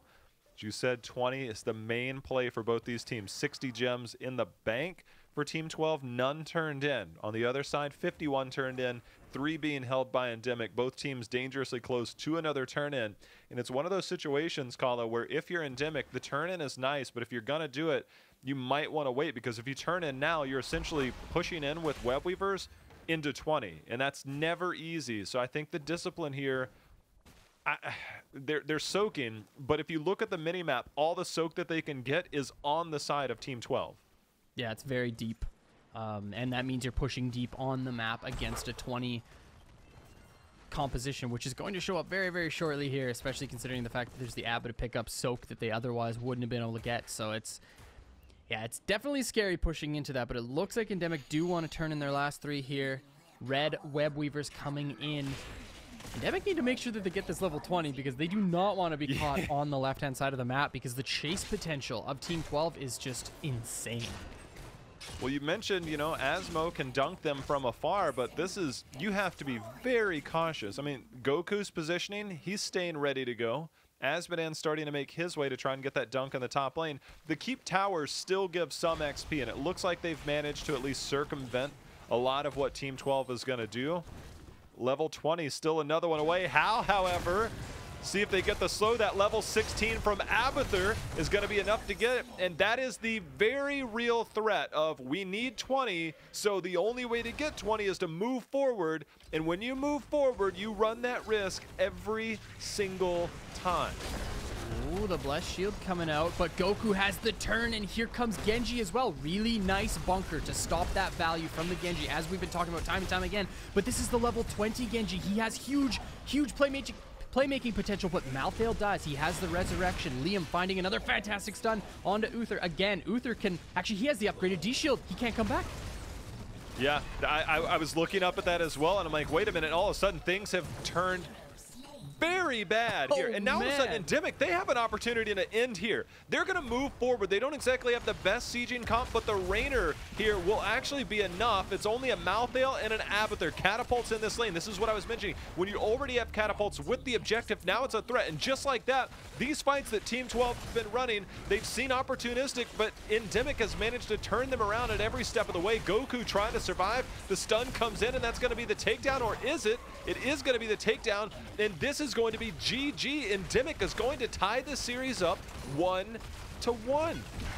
Things got a little ambitious there by Team 12. They got this solo kill onto Azmodan, but then they lost the 5v4, and that was super unfortunate. I actually think, you know, it's so hard to see this, of course, hindsight 2020, but if they just get that kill with Azmodan, they use their gems to push in, they could have looked to make a play like that, as we were talking about a little bit earlier, but they wanted to try to get the win there with their kill off of Azmodan, but really nice job by Endemic turning that team fight. And to me, it's like Team 12 didn't learn about the bunkers. They were using the Dragon Blade and the D-Shield at the very same time while bunker was out. I think that you just cut your losses at that point. You rip the Dragon Blade, the bunker comes out, that's fine. Wait for them to exit the bunker and look to re-engage on Genji, then D-Shield it. But Team 12 just weren't quite able to put all the pieces together in that team fight. Endemic did such a great job. It is one of those situations where, I'm not going to lie to you, I've never seen a Genji with Dragon Blade and a D-Shield, upgraded D-Shield, and how it works in trying to take down a bunker. Because he was trying to take down the bunker and then pop them out and then continue going, because he went the Dragon Becomes Me. So he wants them out. I've never seen a Genji and team try and take down that bunker with the upgraded D-Shield and the Dragon Becomes Me, trying to pop the bunker so they can get out. But that bunker lit them up. Like, that bunker lit them up. So it's like one of those things, like, I'm sure you've experimented a lot in scrims, but all of a sudden it's buds on Genji. How often did they do that back in the day? In the way that they did it. And here was that solo kill that set it up. The Abathur slow came in, the benediction was there, and everything was fine. Too. Yeah, and then here we go. They could have easily escaped. Goku tries to back, but he could have just walked away, started to clear top. Goku was gone here. Like, D-Shield is up. He's perfectly fine. There's no way he dies here. You just D-Shield, walk away if you're that scared, or you just heal and walk away. But right there, both of the overlap with the D-Shield and the Dragon Blade just made both of your heroics just completely obsolete. Then Genji gets stunned up, dies basically in the stun. Look how low HP he is. He can't do anything at this point. Uther is useful right now, but he has the upgraded D-Shield, so it lasts only a short period of time. And again, I feel like most of that was set up by Liam. Really great bunker, really great counter engage. It's the name of the game. I mentioned they didn't have the counter with the point and click stun, but if you got the point and click drop down and hide everybody, that works too. So the Blaze clearly working out in favor, and we've got ourselves a series all of a sudden, which it seemed like Team 12 had better map control and rotation, and they had the pick potential. But when it came to those team fights, other than that one at the bottom, Endemic, they found the draft. I think that's going to work for them to counter the potential Abathur Genji coming at them if we see it in the next game. I agree. And again, just talking about the Azmodan, he just provided so much annoyance, I guess, for the draft of Team 12. You were talking about the wave clear of Team 12. They only had it in the Malthael. That's pretty much it. And I actually think that the amount of vision and map control that the Azmodan provided was probably the biggest issue that Endemic was bringing. But I'm excited for this next game.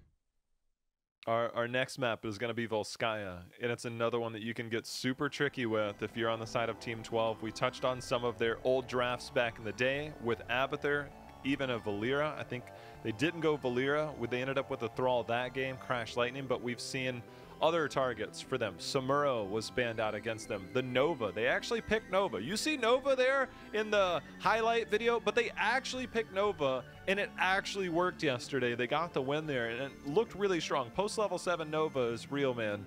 And so they still I don't know if they'll go Nova here, but they have a lot of tricks up their sleeve that they are comfortable with running in skirmish-oriented maps like Volskaya. I wonder what they got for us in this game. Endemic's drafting has been very standard, but it's been very effective too. You know, they're running these Johanna and Blaze compositions, highly defensive, and I thought that their team play last game was better than the first game for sure. When we got to do the listen-ins, we heard them say like, yeah, we need that bunker immediately, and then they started changing around the way that they were playing their team fights, and it worked so damn well. That's why I really love jumping into these comps, because we're talking about it ourselves, but sometimes when you're in the thick of the game, you don't see those sort of things, but they're hitting the nail on the head. It's been good so far. It's time. Game number 3, best of 5. Remember, best of 5s. So still got a couple more games to go at minimum. Abathur's going to be banned out. No more solo support Abathur shenanigans. But the way that we've seen that's got to be an Abathur Medivh banned by Endemic, because those are the two that just Team 12 will be like, give us one of those heroes and we'll break the game, and we'll make you, we'll make you play our meta. But now Maiev is open. Here we go. If we're gonna see Team 12 ban a hero, I think it would be the Maiev here. Definitely think that's a high possibility. It's been interesting that Endemic have just been ripping the first pick Johanna. It's not something that I thought was going to show up in this meta, but it's been working, man. It really has been. They're spending some time here thinking about the ban. You know, there's a couple of specific heroes that work really well on this map, but the Maiev is just, it's a very strong pick, that's for sure. So that one being removed. I wonder what this first pick's going to be. Well, you mentioned the Garrosh that was played yesterday. I think that's another strong pick. The Diablo, the Johanna are all very strong, but Zeratil's objective strength that we've seen throughout, that's actually going to be the pickup here. We'll see what Team 12's counter is going to be.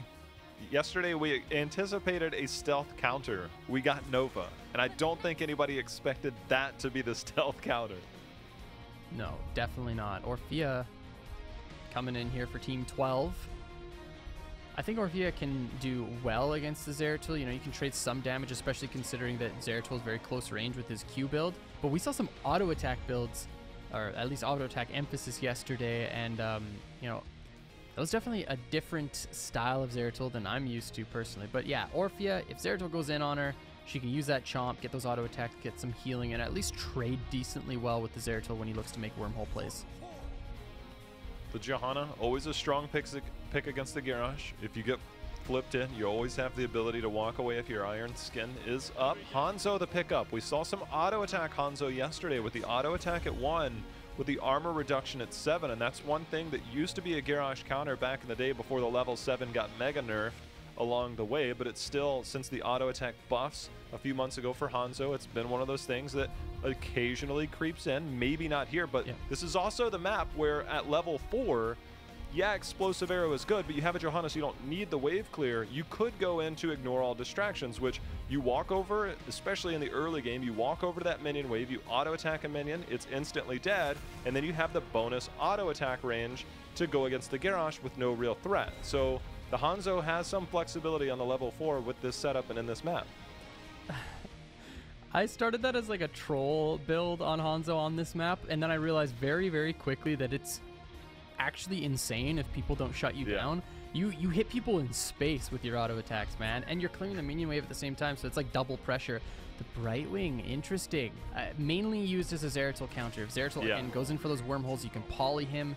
He has to actually wormhole very, very quickly because the polymorph will time out, and then on top of that, you have the lockdown that Garrosh provides, the roots that Thrall provide as well. So this Brightwing, Garrosh, Thrall trio is a huge shutdown factor for the Zeratil. I'm trying to remember how long ago it was when they changed the duration on how long you had to wormhole. Like, it used to be longer. That was the thing. Like, wormhole used to be longer. And now, as you said, like, you blink in and you get polyed. Like, you used to be able to get out of those situations, barring, you know, how much other CC came in. Oh, baby. Oh my God, dude. There's so much lockdown. But have we seen the most power out of Alarak so far in this tournament? He's not yet. A little bit lackluster, honestly. But look, the poly comes in on anybody, and you get follow-up CC from Thrall and or Garrosh. Like, someone's dying. Lucio's not healing that. He's not cleansing any of that. Like, that is the Lucio pick here. Wait, Tyrande didn't get banned, right? No. The Lucio, that Lucio is a super out there pick to me. I think Lucio's busted in Team League, but aside from that, yeah, I don't know. He comes online so late right now, but Zeratul I don't know. Lucio at 16. Exactly. They're putting all their eggs in that late game basket, and then you look over on the side of Team 12, and they have some early game power, dude. You start landing some of these CC chains, and there's very little that Endemic can do about it. But of course, full sky, it's all about the control over the items. So it's going to be interesting to see which one of these teams sets up the rotation, sets up the play for the support camp, because that's usually the first point of contest in this game, in this map. I heard you were a Bossa Nova picker.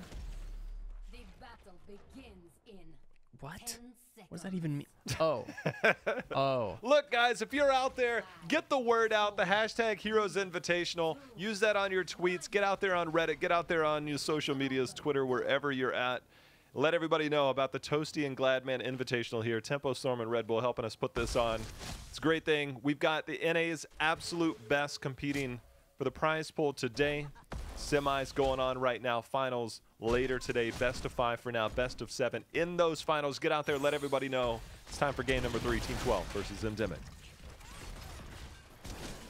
All right. Looking across the board, we do have that W build for Vin on the Hanzo. Starting out at least. We've got Echo of the Elements too. So good stuff all around. Caesar Salad looking to just make sure that his teammates can stay safe with that speed, with those boops. Be on the lookout for him. Yesterday, we saw not the sound barrier, but the reverse amp. The Nintori special. I don't think we're going to be seeing it again, though. Goku, he's going to be all right. Yeah, good play by Buds there, making sure to give him the movement speed out, and then also go ahead and warp into him. Phase shift, as the kids call it. Here we go. Starting up the fortification camps here is Vin and Caesar Salad. It's very standard for these teams to just focus on these as the first thing, and then sometimes look to make a rotation up towards the support camp. That's why we see both of the tanks here. Just trying to control some positioning. How with a nice mine to get away to safety, but let's be real. If Garrosh lands that flip, there's pretty much nothing that he can do off of it. He'll look at him, maybe get some damage, but like nobody does anything to each other. Look, those camps, super important. Oh wait, just got a flip in on Hanzo.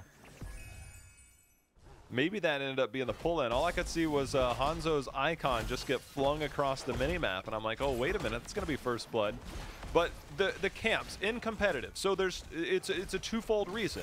And we see this unfold a lot. So first reason is it's a lot of experience. You should always be looking to pick up the turret camps on this map. There's certain camps that are worth more XP. This is one where they're worth enough to where you should always be looking to soak lanes and get those turret camps out early. It gives you the item on the objective when you defend against it.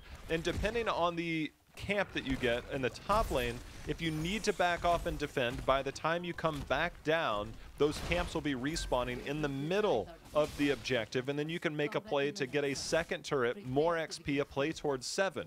So getting that early has lasting repercussions that can really compound throughout the early game, and it's turned so many fights in competitive is just getting that added turret in that second rotation, and we'll see those come up around the 4-minute mark, and that's when things can kind of turn in your favor.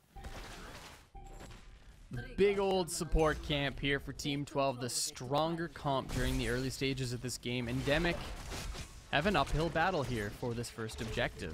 Reynad stepping in, trying to get some poke damage with the Orphea, but it is kind of hard to land those mage spells against the move speed that Lucio provides. So that is one nice thing that Endemic do have running for them. And Vin's getting actually a lot of poke damage, especially on a Goku. He's blinded up to huge help there by Buds to make sure that Goku doesn't die. And that's the support camp burned very early, J-How.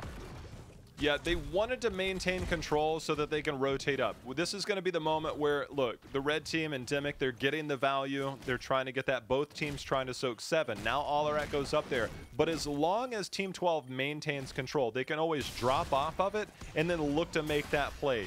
And this is that rotation that I talked about. That was a nice scatter arrow there by Vin, just chunking down some of Justine's health bar, which we didn't get the auto attack, ignore all distractions auto attack build.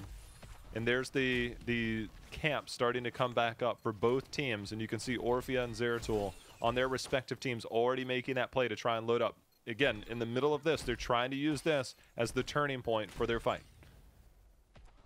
You see a big old fight here for this first objective. Very even is the channel on both sides. But of course, with it being swayed over to the side of Endemic, that means that Team 12 actually have to push all of the bodies of Endemic off the point. Here we go, Justin stepping in, but it is against Johanna. Goku has just been taking so much damage as the Alarak, not really finding the combos. But speaking of which, there's a big one onto Vin. The route to follow up, but Vin jumps away. He escapes. That was so close. Yeah, they're going to regret that one because they had 2 targets. They had both the Lucio and the Hanzo both down, and they split focus. They almost got both. They could have gotten one, but they ended up getting neither, which means Endemic is going to be able to reapproach this. No control, just a shade away from getting that control. Brightwing going to eat some of that damage as she gets hit by that concussion mine. Control Goku reestablished. Goku gets a combo in on Diesel. He'll have to go back and regroup. Diesel is so low, and Caesar Salad's healing as the Lucio during the early stages of this game is so tough to be able to heal up those health bars, but they're trying to make it work. Diesel is very low, but so are the members of Team 12. You do have a Brightwing, though. Better healing sustain. Toms are taking a bunch of damage. Justin taking a bunch of damage, and the health bars of Endemic are starting to creep back up. Justin is so low at this point. There's the poly, but he's going to be okay. Goku dies instead. The Iron Skin just in time. Traded, however, making plays. He ends up going to lose his life at the end of that, though. The root comes in, trying to get the follow-up. The knock-up, a nice concussion mine will keep Garrosh at bay. And now that might actually cost Justin his life, but they've got their eyes on Liam. You can see Buds landing the perfect skill shot there, but unable to get the kill. And it has been a wild back and forth, 4 total kills. But these teams are playing at the highest level right now, trying to counter each other. My gosh. All the health bars just sitting at 20%. Support players sweating out of their minds right now, just trying to make sure that the teams aren't getting bodied here. Goku landed the combo, but then the beautiful Iron Skin to stop the kill coming through. Endemic are playing really tight, and despite Team 12 having greater resources and arguably the stronger early game power with their composition, they're fumbling.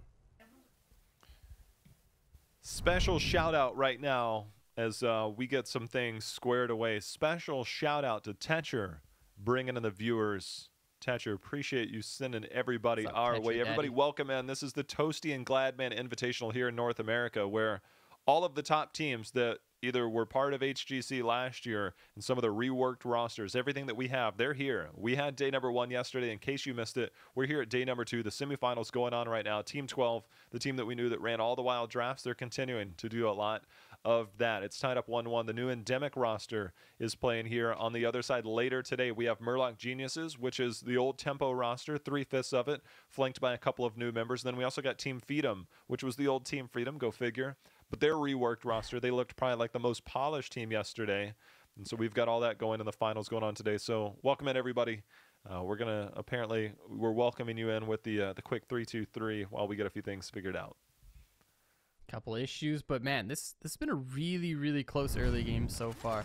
First objective going over to Endemic. They got top wall down. They're looking to get some damage onto this top fort as well. If they can pick it up, that is absolutely huge for their late game scaling composition with this Lucio, with that Zeratul. So picking up this fort is just absolutely massive. Team 12 are going to have huge difficulties dealing with the scaling now from Endemic. Games go on. It's all about the Alarak getting where he needs to go. No chomp stacking for Orphe, as we've seen a couple times. Goku just trying to get in there and get some harassment. They do have vision. Justine's going to walk in. This might be our first big team fight. Justine walks in as Garrosh, but you can see on point that concussion mine is there. One way to re-establish control. Not leashed yet. Justine playing now. I think they're willing to just try and play on the outside, but getting the capture, you can see Junkrat just has so much control, and the Dragon Arrow is going to land onto 3 people. There's going to be the follow-up stun. The Chomp comes out, but the Sunder actually split them away from that. Lucio was actually the first to fall, but Justine getting peppered down there is Hal making several plays on this Junkrat. Diesel and team coming in. Liam, however, got to be careful getting on the backline undraded. But that's a 1-for-1 trade, and that camp was all for nothing because it ended up being spent in the middle of it.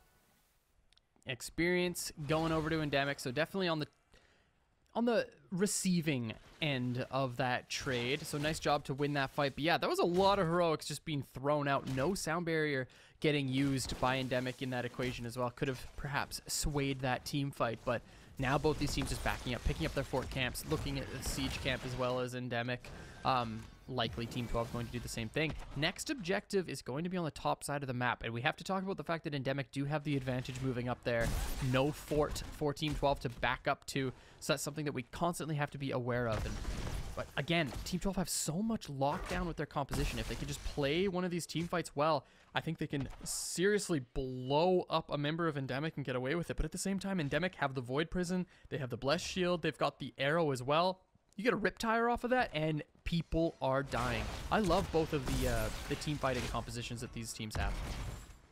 We'll see how it plays out. One thing that we're doing differently here on the Toasty and Gladman Invitational, something that's never been done in competitive heroes, is having live listen-in during comms in the competitive. Team 12 has kind of been the superstars in terms of what we get from them. We're going to take a live listen-in to Team 12's comms now as we get ready to approach the next objective.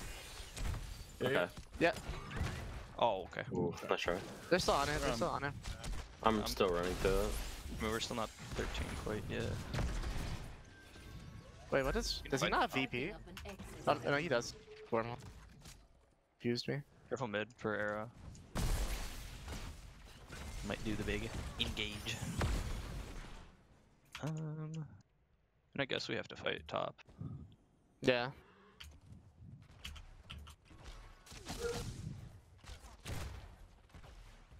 I'm armored up. Yo, follow me, follow me. Oh, damn. Oh.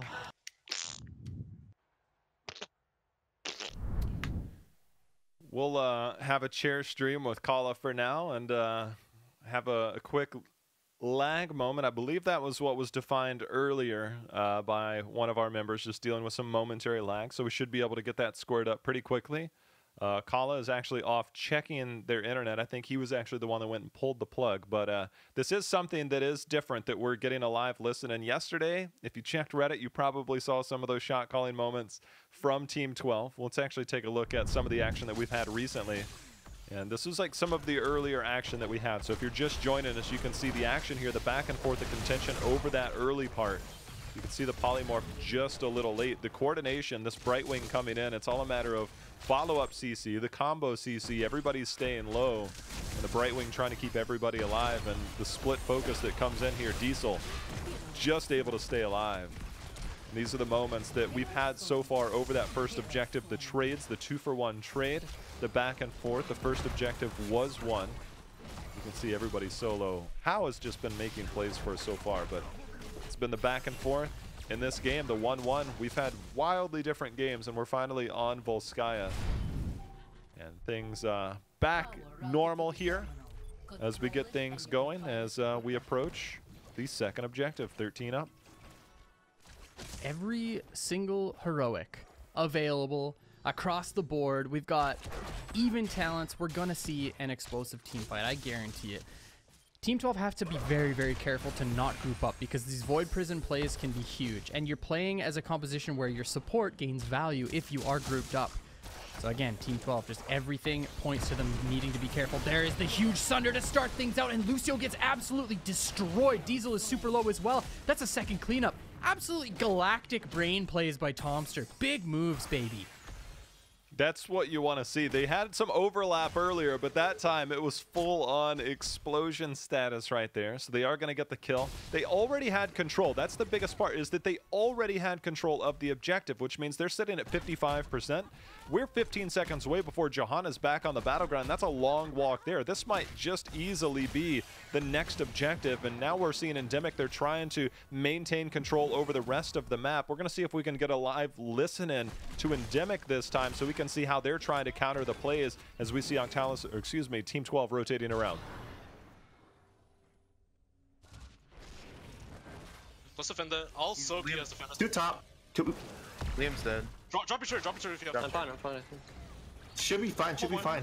No, They're chasing, they're chasing. I'm here. I'm dead. Drop turret.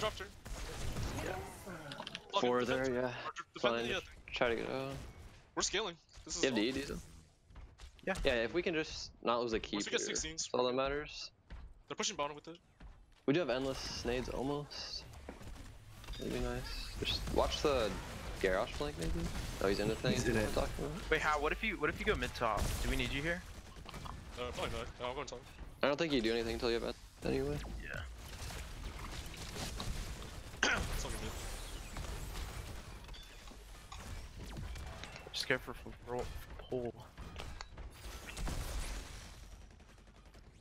Blue team has destroyed the fort. Okay.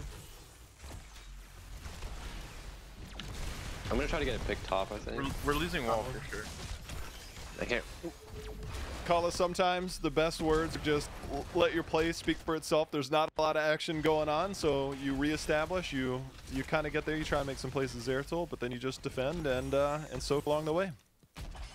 Yeah, it was a little Monka, but Endemic still very much in this game because now they hit 16. They've got this late game power spike for the Lucio, for the Zeratul, not even talking about the endless grenades and the ramp up that that Junkrat experiences too. It's one of my favorite Rat maps. He just does so much damage with that endless nades once he's able to just spam that Q, but there's a taunt, huge sound barrier as well to stop that instant kill from coming through. Look at the damage from Endemic. Here comes the Riptire as well. There's the Void Prison. This is very much going to be a death, I'm sure, but Zeratul also died in this exchange.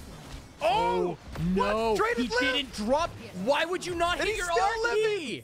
And the kill over the wall onto Junkrat. We are going to have to see that again. Look, first it started out with the Snipe Sunder, and that was insane. You can silence the tire. What the heck? You're dang right, Hal. You can silence the tire. Goku, go in there, eat some shots for me. And Goku's like, wait a minute, you need to be taking these shots. They don't have any minions here. They're going to get this keep down.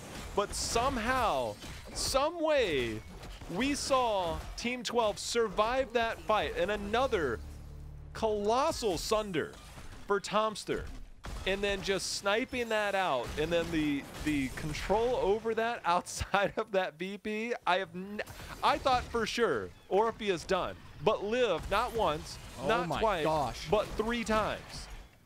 Tom Daddy just making the big smork plays. He's been playing all types of heroes.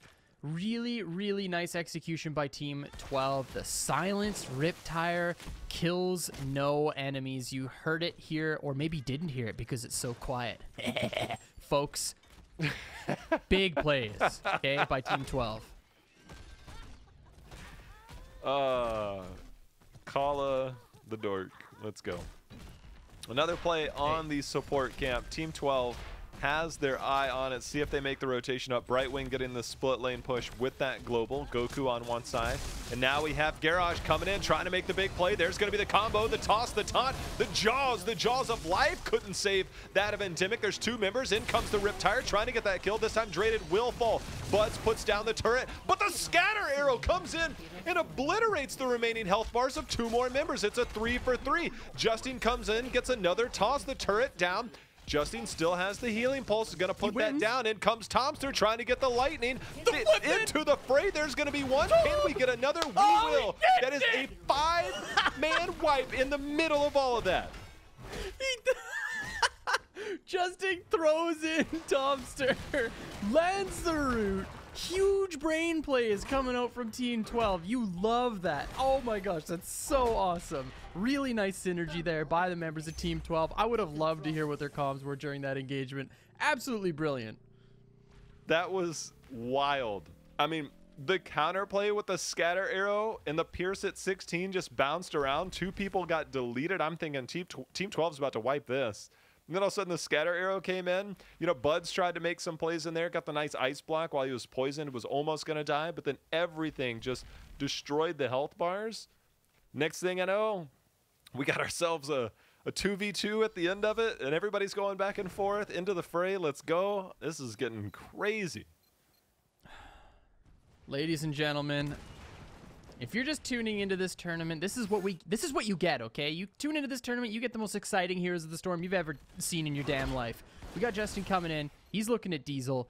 There's the Iron Skin to walk away. Endemic just willingly walking in, fighting down a talent here, but they are down a keep too. So if they just give a 20 objective here over, they just lose the game. There's the taunt. Sound barrier to try to keep Johanna alive for as long as possible. Stunned up are the members of Team 12. Here comes that Riptire. Does it make some noise this time? A little bit onto Tomster, but he's okay. He's got those Qs. He's got the self-sustain. There is the Void Prison on solo target. Thinking emoji. Diesel trying to walk away. Getting polymorphed up. He goes down. Big Sunder again. Tomster is just playing out of his mind, dude.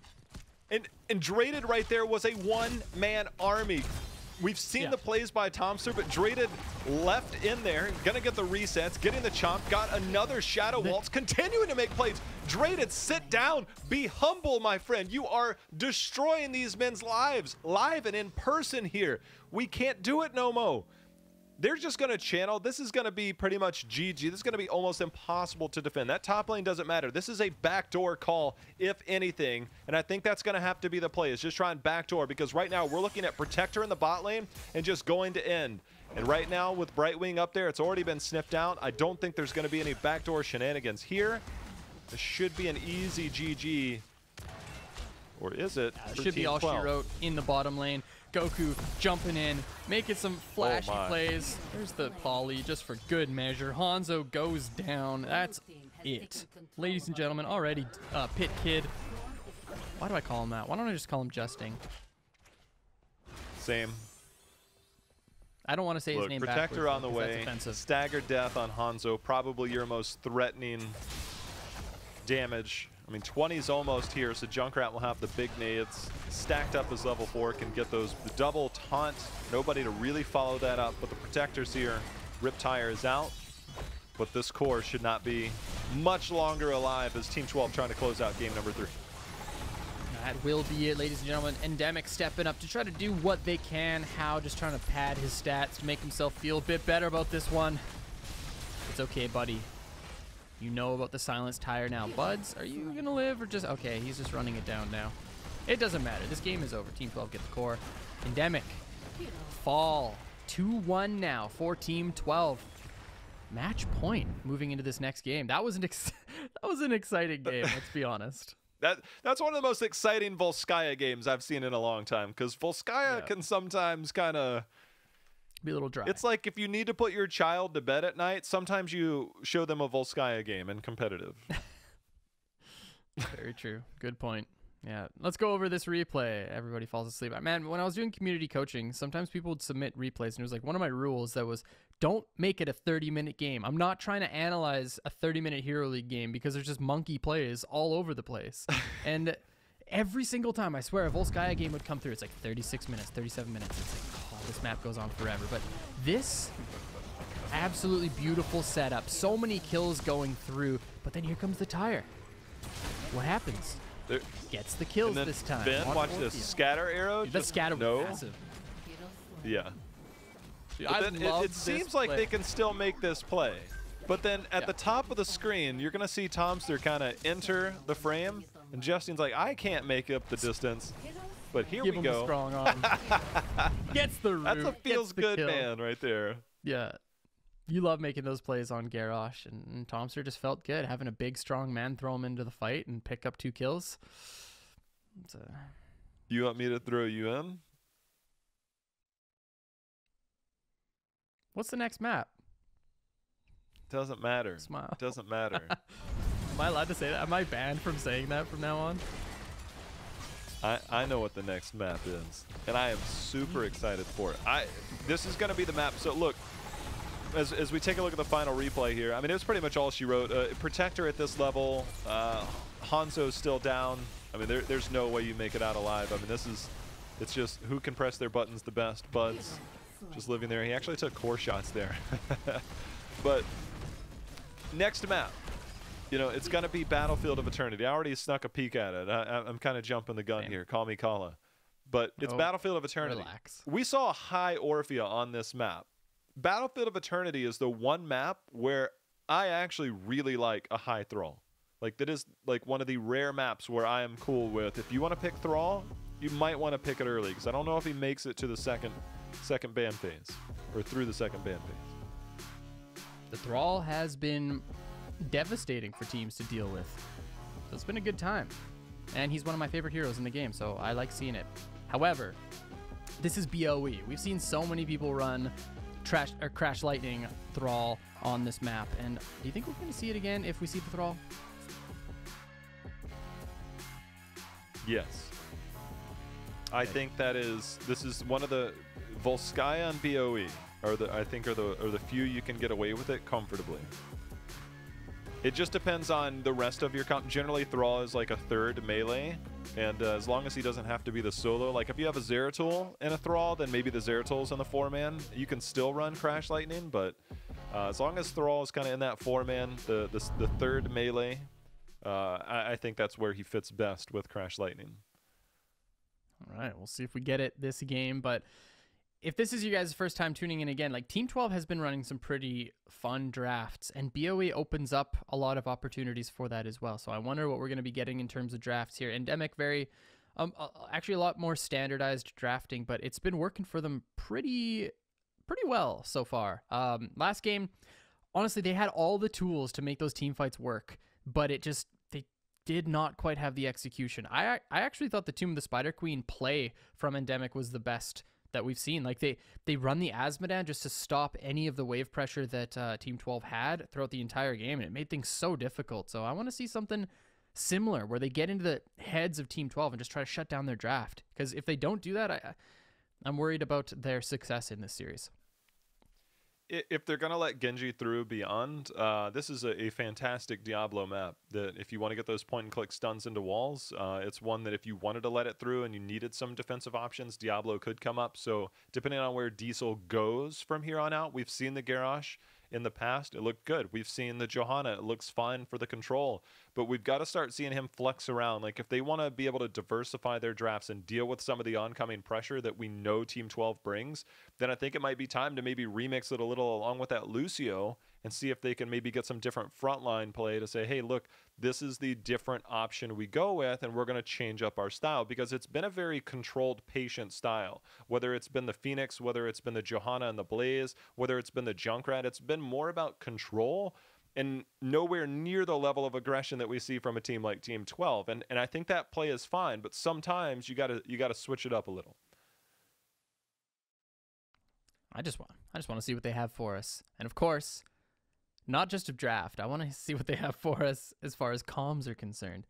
What's going on with Team 12, man? Like yesterday, they were the kings of what did they have for breakfast? Like, they were meme kings yesterday, and today you jump into their comms and they're so normie. Like, what happened? I guess that they're trying to take it as seriously as possible, right? They want the big prize pool, so it makes sense. Maybe they just felt yesterday was easy. Look, Kala had 5 potatoes worth of hash browns this morning. Like, no, I did not have 5. Kala had mega breakfast this morning. As we get into the draft, still going to be Imperius first ban. Kala's fully loaded for the day. So I'm convinced now that Team 12 are just exclusively banning Imperius because they don't know what he does. How do you feel about that? Like, no joke. I'm pretty sure they just ban Imperius every game. That. No clue what this hero does. I'm not gonna play against him. Abathur Medivh. It's almost like you're drafting against ADRD, and with all due respect to ADRD, Abathur Medivh kind of fits in for Team 12, but it's not a huge part of what they do. ADRD, you would ban out Abath or Medivh, and then you're like, well, show us what you got next. They couldn't really improvise. Zeratul banned out, which means Maev's going to get let through. Maev, nice. Nowhere near the same style of impact that we would see on other maps. Maev still can be strong. The tethers are always playmaking city, but this is a very different map for a Maev. Yeah, completely agree. However, it's super strong in team fights. She has the opportunity to find a lot of really good engage angles on this map. Got the Brightwing and the Tracer. That's a very early Brightwing, very interesting as well. I think Team 12 are, you know, on the path to do something a little bit wild this game. Well, the poly against Maev can work the same way. However, Maev has counterplay towards the Tracer Pulse Bomb. Since it's an iframe, whenever Maev hits that vault, I mean, original release Maev was about a year ago. That was insane. I believe it, what, 12 seconds now on vault, which actually makes sense. But the Diablo, I mentioned Diablo a counter for Genji. I can tell you, ask Fan what Breeze's Diablo felt like when he was playing Tracer, because that Diablo finds one wall, and you're in trouble. You're in trouble. And the Phoenix, another great pickup. Phoenix, great mobile offense if you want to go that. Every time you move, you get extra auto attack damage. Works incredibly well to poke out the Tracer. And if you warp while that Pulse Bomb is on you, that Pulse Bomb goes off into thin air. So good counter Tracer picks here in the early, even though the Maev was already locked in. Man, you just reminded me. That play was, I think, my favorite Heroes of the Storm play ever. Like in the history Watching of your the own game. teammate get bodied? Dude, it doesn't even matter. Breeze just played so perfectly there. It was...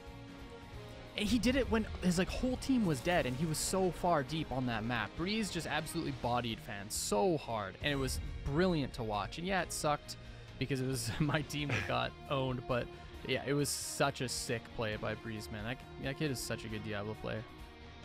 This might be Uther Tank again for Team 12. Oh, there you go, Tassadar. Okay. It's time to go This is Uther so Tank with a normal, Tassadar. I wondered if we would get the Tassadar. So the Tassadar does help supply shields towards that Tracer to help heal up in those situations so that she doesn't get poked out as easily.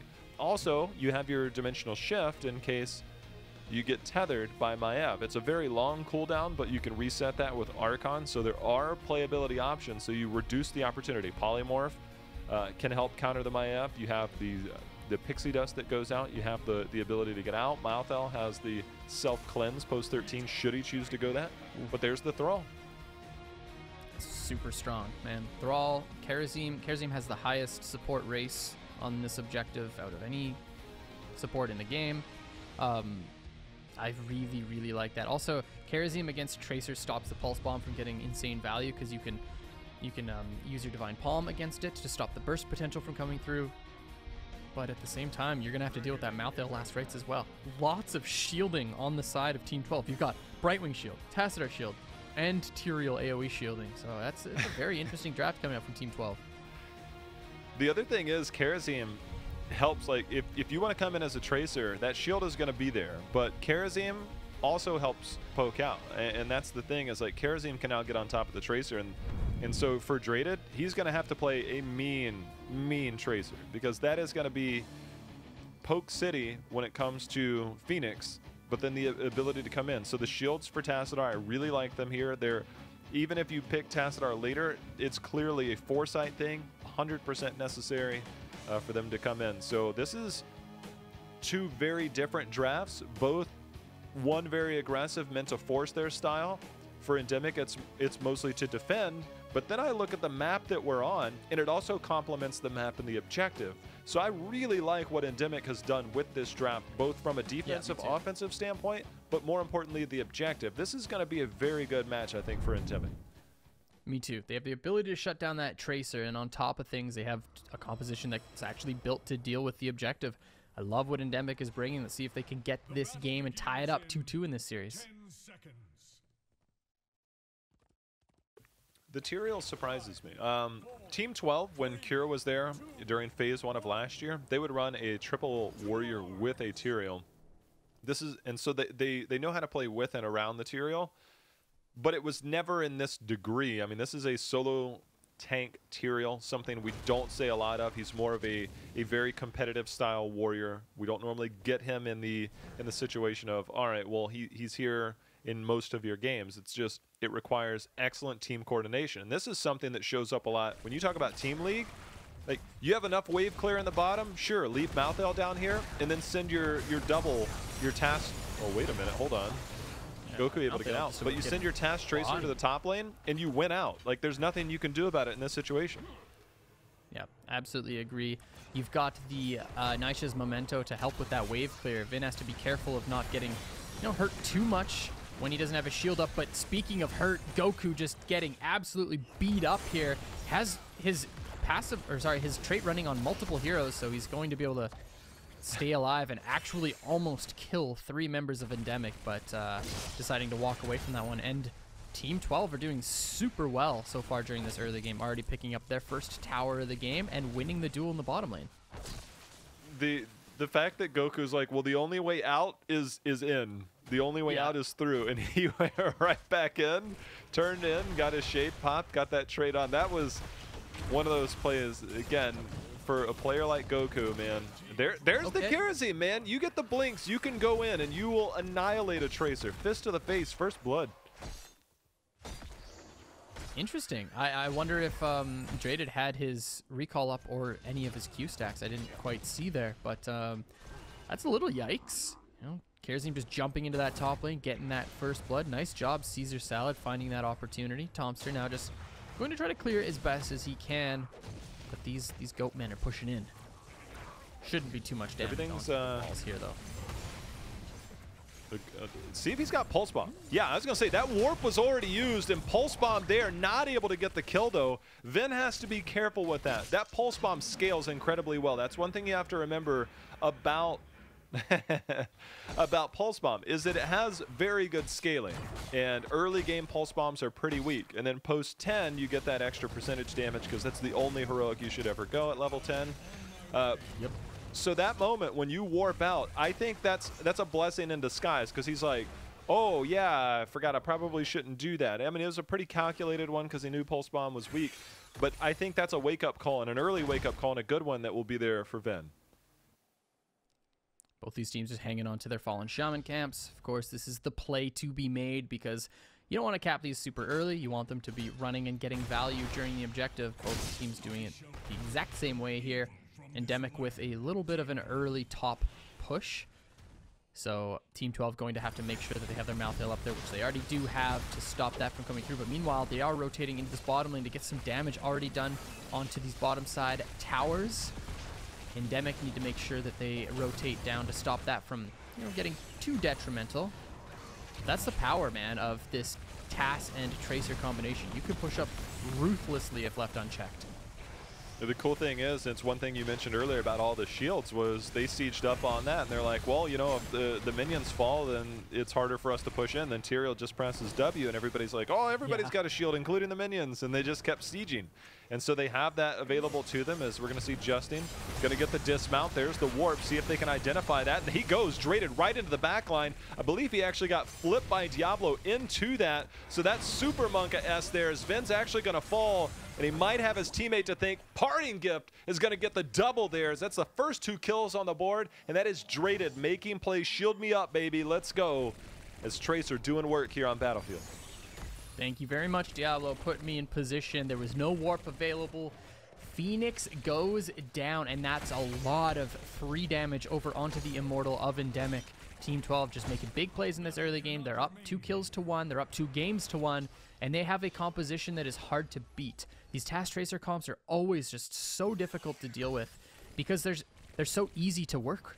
Like, it's super easy to make a TAS Tracer comp work. You just throw the shields onto Tracer, she runs it down, gets a whole bunch of damage dealt, and on top of that, they have additional shielding with this Tyrael. But speaking of Tyrael, let's get locked down quite a bit here. No shields available at this point, and he dies, trading some damage with his trait. Liam, he's gonna be okay. Yeah, Justin's like, look, I'm dying, and then he called it out. Draded followed up on whoever he was dying on. They tried to get the Thrall, got really close. If this is post 10, that is a a much different outcome. I think Tracer definitely trades that out. Now Diesel trying to zone out this area. Tomster, his position is to make sure that he doesn't get hit into any type of flip position. And now it looks like Team 12 able to clutch it out by 763 damage on the Immortal. That's close, dude. So I'm interested to see how Team 12 want to play this one. If we can jump into comms, that would be fantastic, because they have top wall down, or at least most of it down. They have bot wall down as well. So I want to see how they play this one, see if they look for a dive. And we're going to jump into comms right away.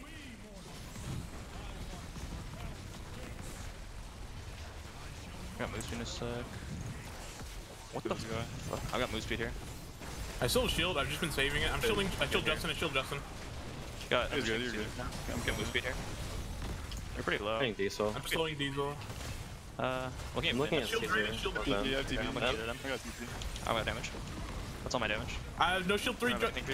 Oh, nice.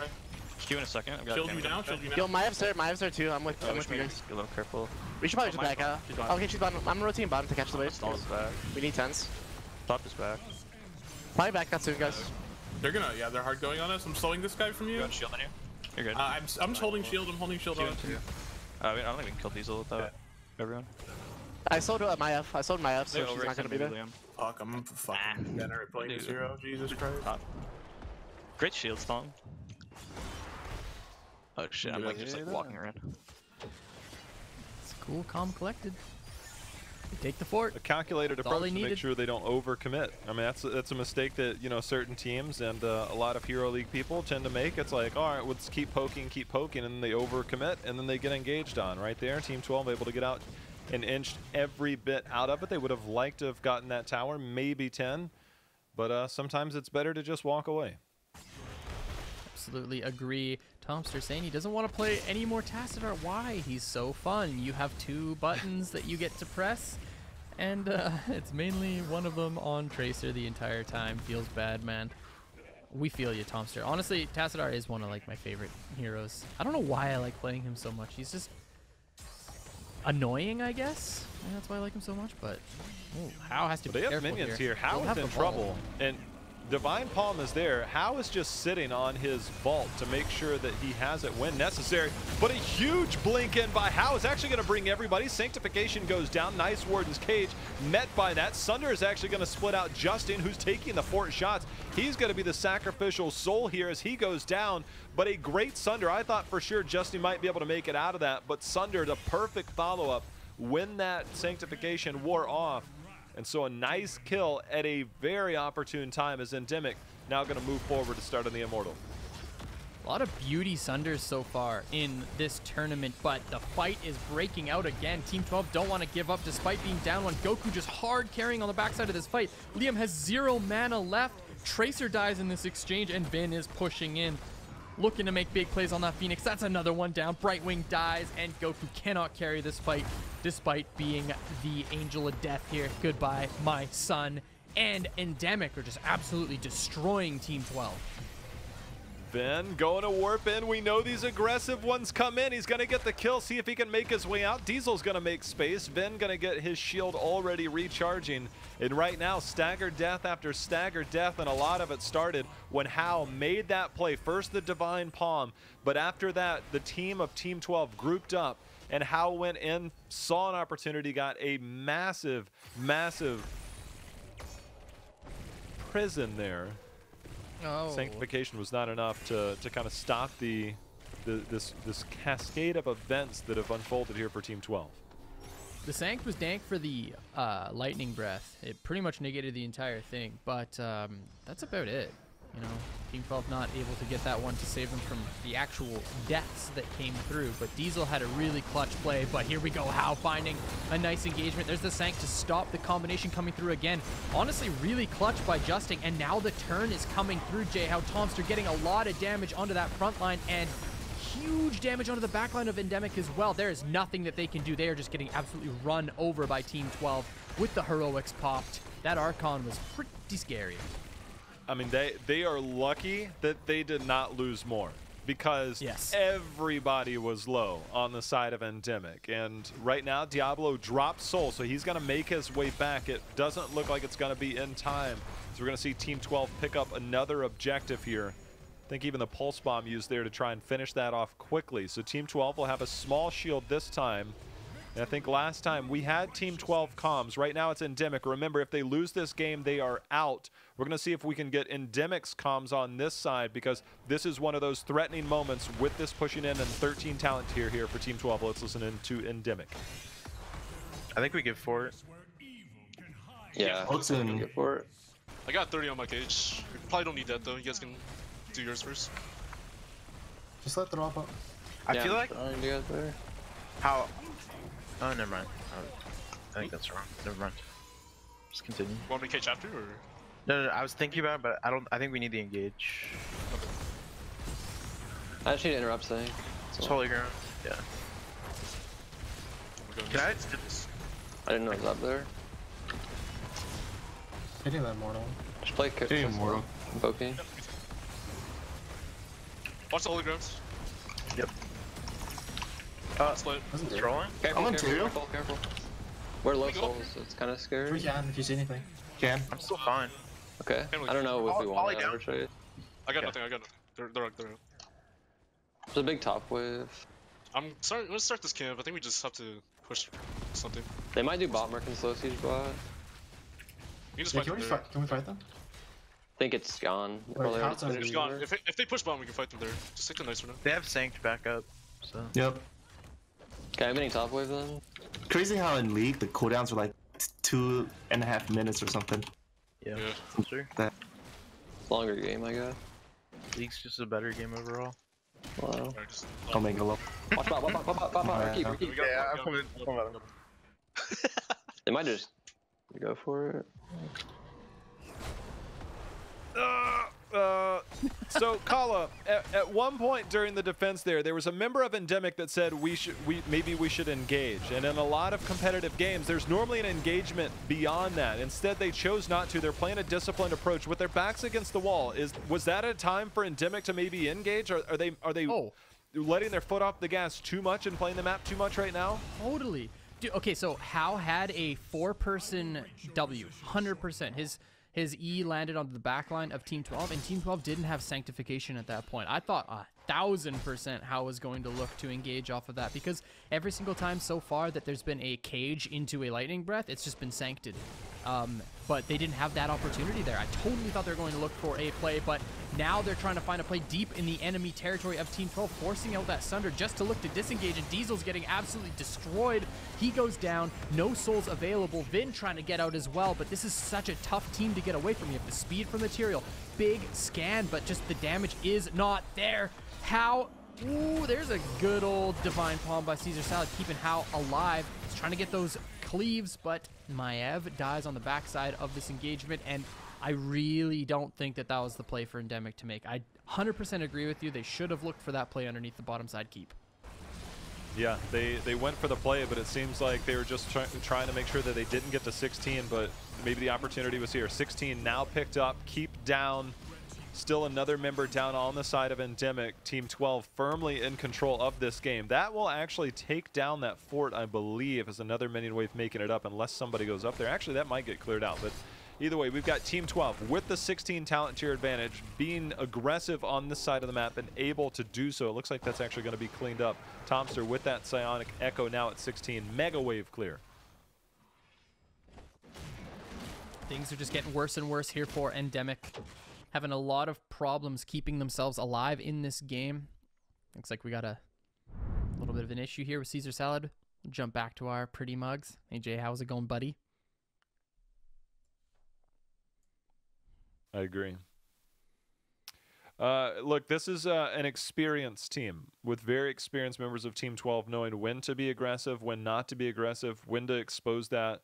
And sometimes it's one pick and then another pick, and then it starts the snowball. Next thing you know, you've got one level lead and you've got a talent tier advantage. And oftentimes that's enough to just be in the driver's seat and then continue to get every small advantage beyond that. Endemic does have the kills, but they seem to come in these team fights and there's not a lot of made beyond them. It's like it's either not the right opportunity, the timing's a little off, and it's there. But it's those moments, as we take a look at the replay of that last fight, is that you have to be able to do more with the kills that you get. And so far, they haven't been able to do a lot with them the same way that we've seen Team 12 take advantage of their moments and their opportunities. Yeah, the scan, again, was good, but how do you get value out of it when you have just so much shielding on the side of Team 12? It's just super difficult to get anything from that. How ends up dying here despite Caesar Salad landing a really clutch Divine Palm. It's just not enough, my friends. We'll figure out in a moment. It seems like earlier it was just a couple of lag spikes for one of our players. We'll keep an eye on this and hopefully get you guys back in the game in a moment. But and that's actually right on cue. There we go. And again, for Team 12, it is a best of 5 single elimination. If Team 12 takes this game, they move on to the finals. And our next series will be Murloc Geniuses versus Team Feed'em in epic matchup by all regards. So we'll see. The winner of that will take on the winner of this matchup later today. Endemic backs against the ropes. That bottom side is going to be super crappy to deal with. Constant push with those catapults. Brightwing as the global. The camp to add insult to injury. This is going to be a full shield immortal going over to Team 12 with this run it down style composition. Honestly, Endemic, their only play is to force a fight past the immortal on their keep. That's the only thing that they can possibly do. Liam starting to back. Oh, Vin no. is just going it's going to be hard to force that fight if you don't have a 4th member to do that. Vin trying to track out of there. The polymorph's going to come in. He should be okay. Diesel actually goes in. Holy ground, do we get it? Here comes Tyrael. He's going to be on the flank, and if he locks this team in, they are in trouble. Watch for him at the bottom of the screen. There's going to be the holy ground, and now they're trying to turn the fight. Lightning breath, the slow is going to be there. Poly actually cancels the salvo, and now Caesar Salad running for his life. Ben as well. Pulse bomb actually warned by that vault by House, so salvaging the moment for now, but now they are without that engagement opportunity that you just mentioned. The Diablo down for 25 seconds. This is a guaranteed keep, and very well could be game as Liam trying to get through here, Colin. Yeah, Tyrael taking a bunch of damage there, but he's going to be A-OK. House super low drated, pushing in. That is a cooldown mismatch here with the Divine Palm. Vin warping away to safety, but the Endemic are just grasping at straws at this point. Diablo will be up in 5 seconds, so he could try to make something happen, but J-Hell, this is a 50% shield immortal basically at this point. Team 12 are super strong. Liam's going to die from that pulse bomb. Thrall goes down as well. Thrall and Phoenix, sorry, die, and that's it.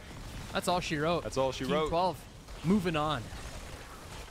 Again, every kill that they had, they made so much happen with it beyond that. Endemic, as good as some of their play worked, it seemed like the lack of overall experience against a veteran team like Team 12. It's like, look, we get the kill, we know the play that we're going to make. You could hear some plays when they were defending in that bot lane. Oh, I think we should engage. Maybe we engage. And then there was a moment of silence in comms for a second, and it seemed like everybody was content on just focusing the immortal and then just deciding after that. There has to be a decision made in the middle of that. And I think you and I both agreed that that's the time where we've seen a lot of teams in competitive, like, we take this fight. The immortal will get cleared out by the keep. It's not going to focus us. We take this fight. They didn't take that fight. Instead, they took the fight where they had nowhere to go on the other side of the map. There, they at least have something to retreat back to, and it's unfortunate. It's one of those things that you learn along the way. You learn when these special moments are. At a level like this, you can't avoid that. None of this made sense, though. Like, what does that camp top do? Stop the minion wave for, like, a second? Right? Like, top fort's down, so Katas are going to be pushing eventually. They also just use Storm one time on it, and it's completely obsolete. Meanwhile, the entire time, Maiev was showing down bottom for Endemic as well. It's just like everything that Endemic did during the late stage here was wrong. They should have just waited for the Immortal to push up, played it safe, and then forced a fight right here. And, like, look at the damage numbers that they're doing. They could have actually made something happen. Goku almost dies in this exchange, and Diablo was dead that entire time. I really do think that Endemic could have had a reasonable chance to hold on to this game here if they just played that one differently.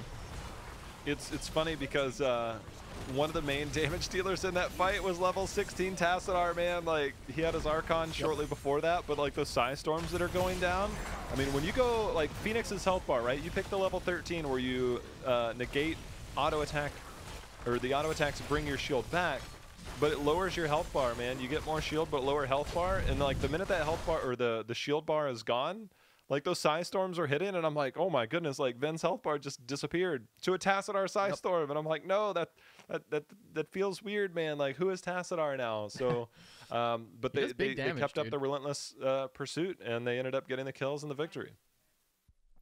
We'll also take a look at the updated bracket now, as we can see Team 12 moving on to the finals.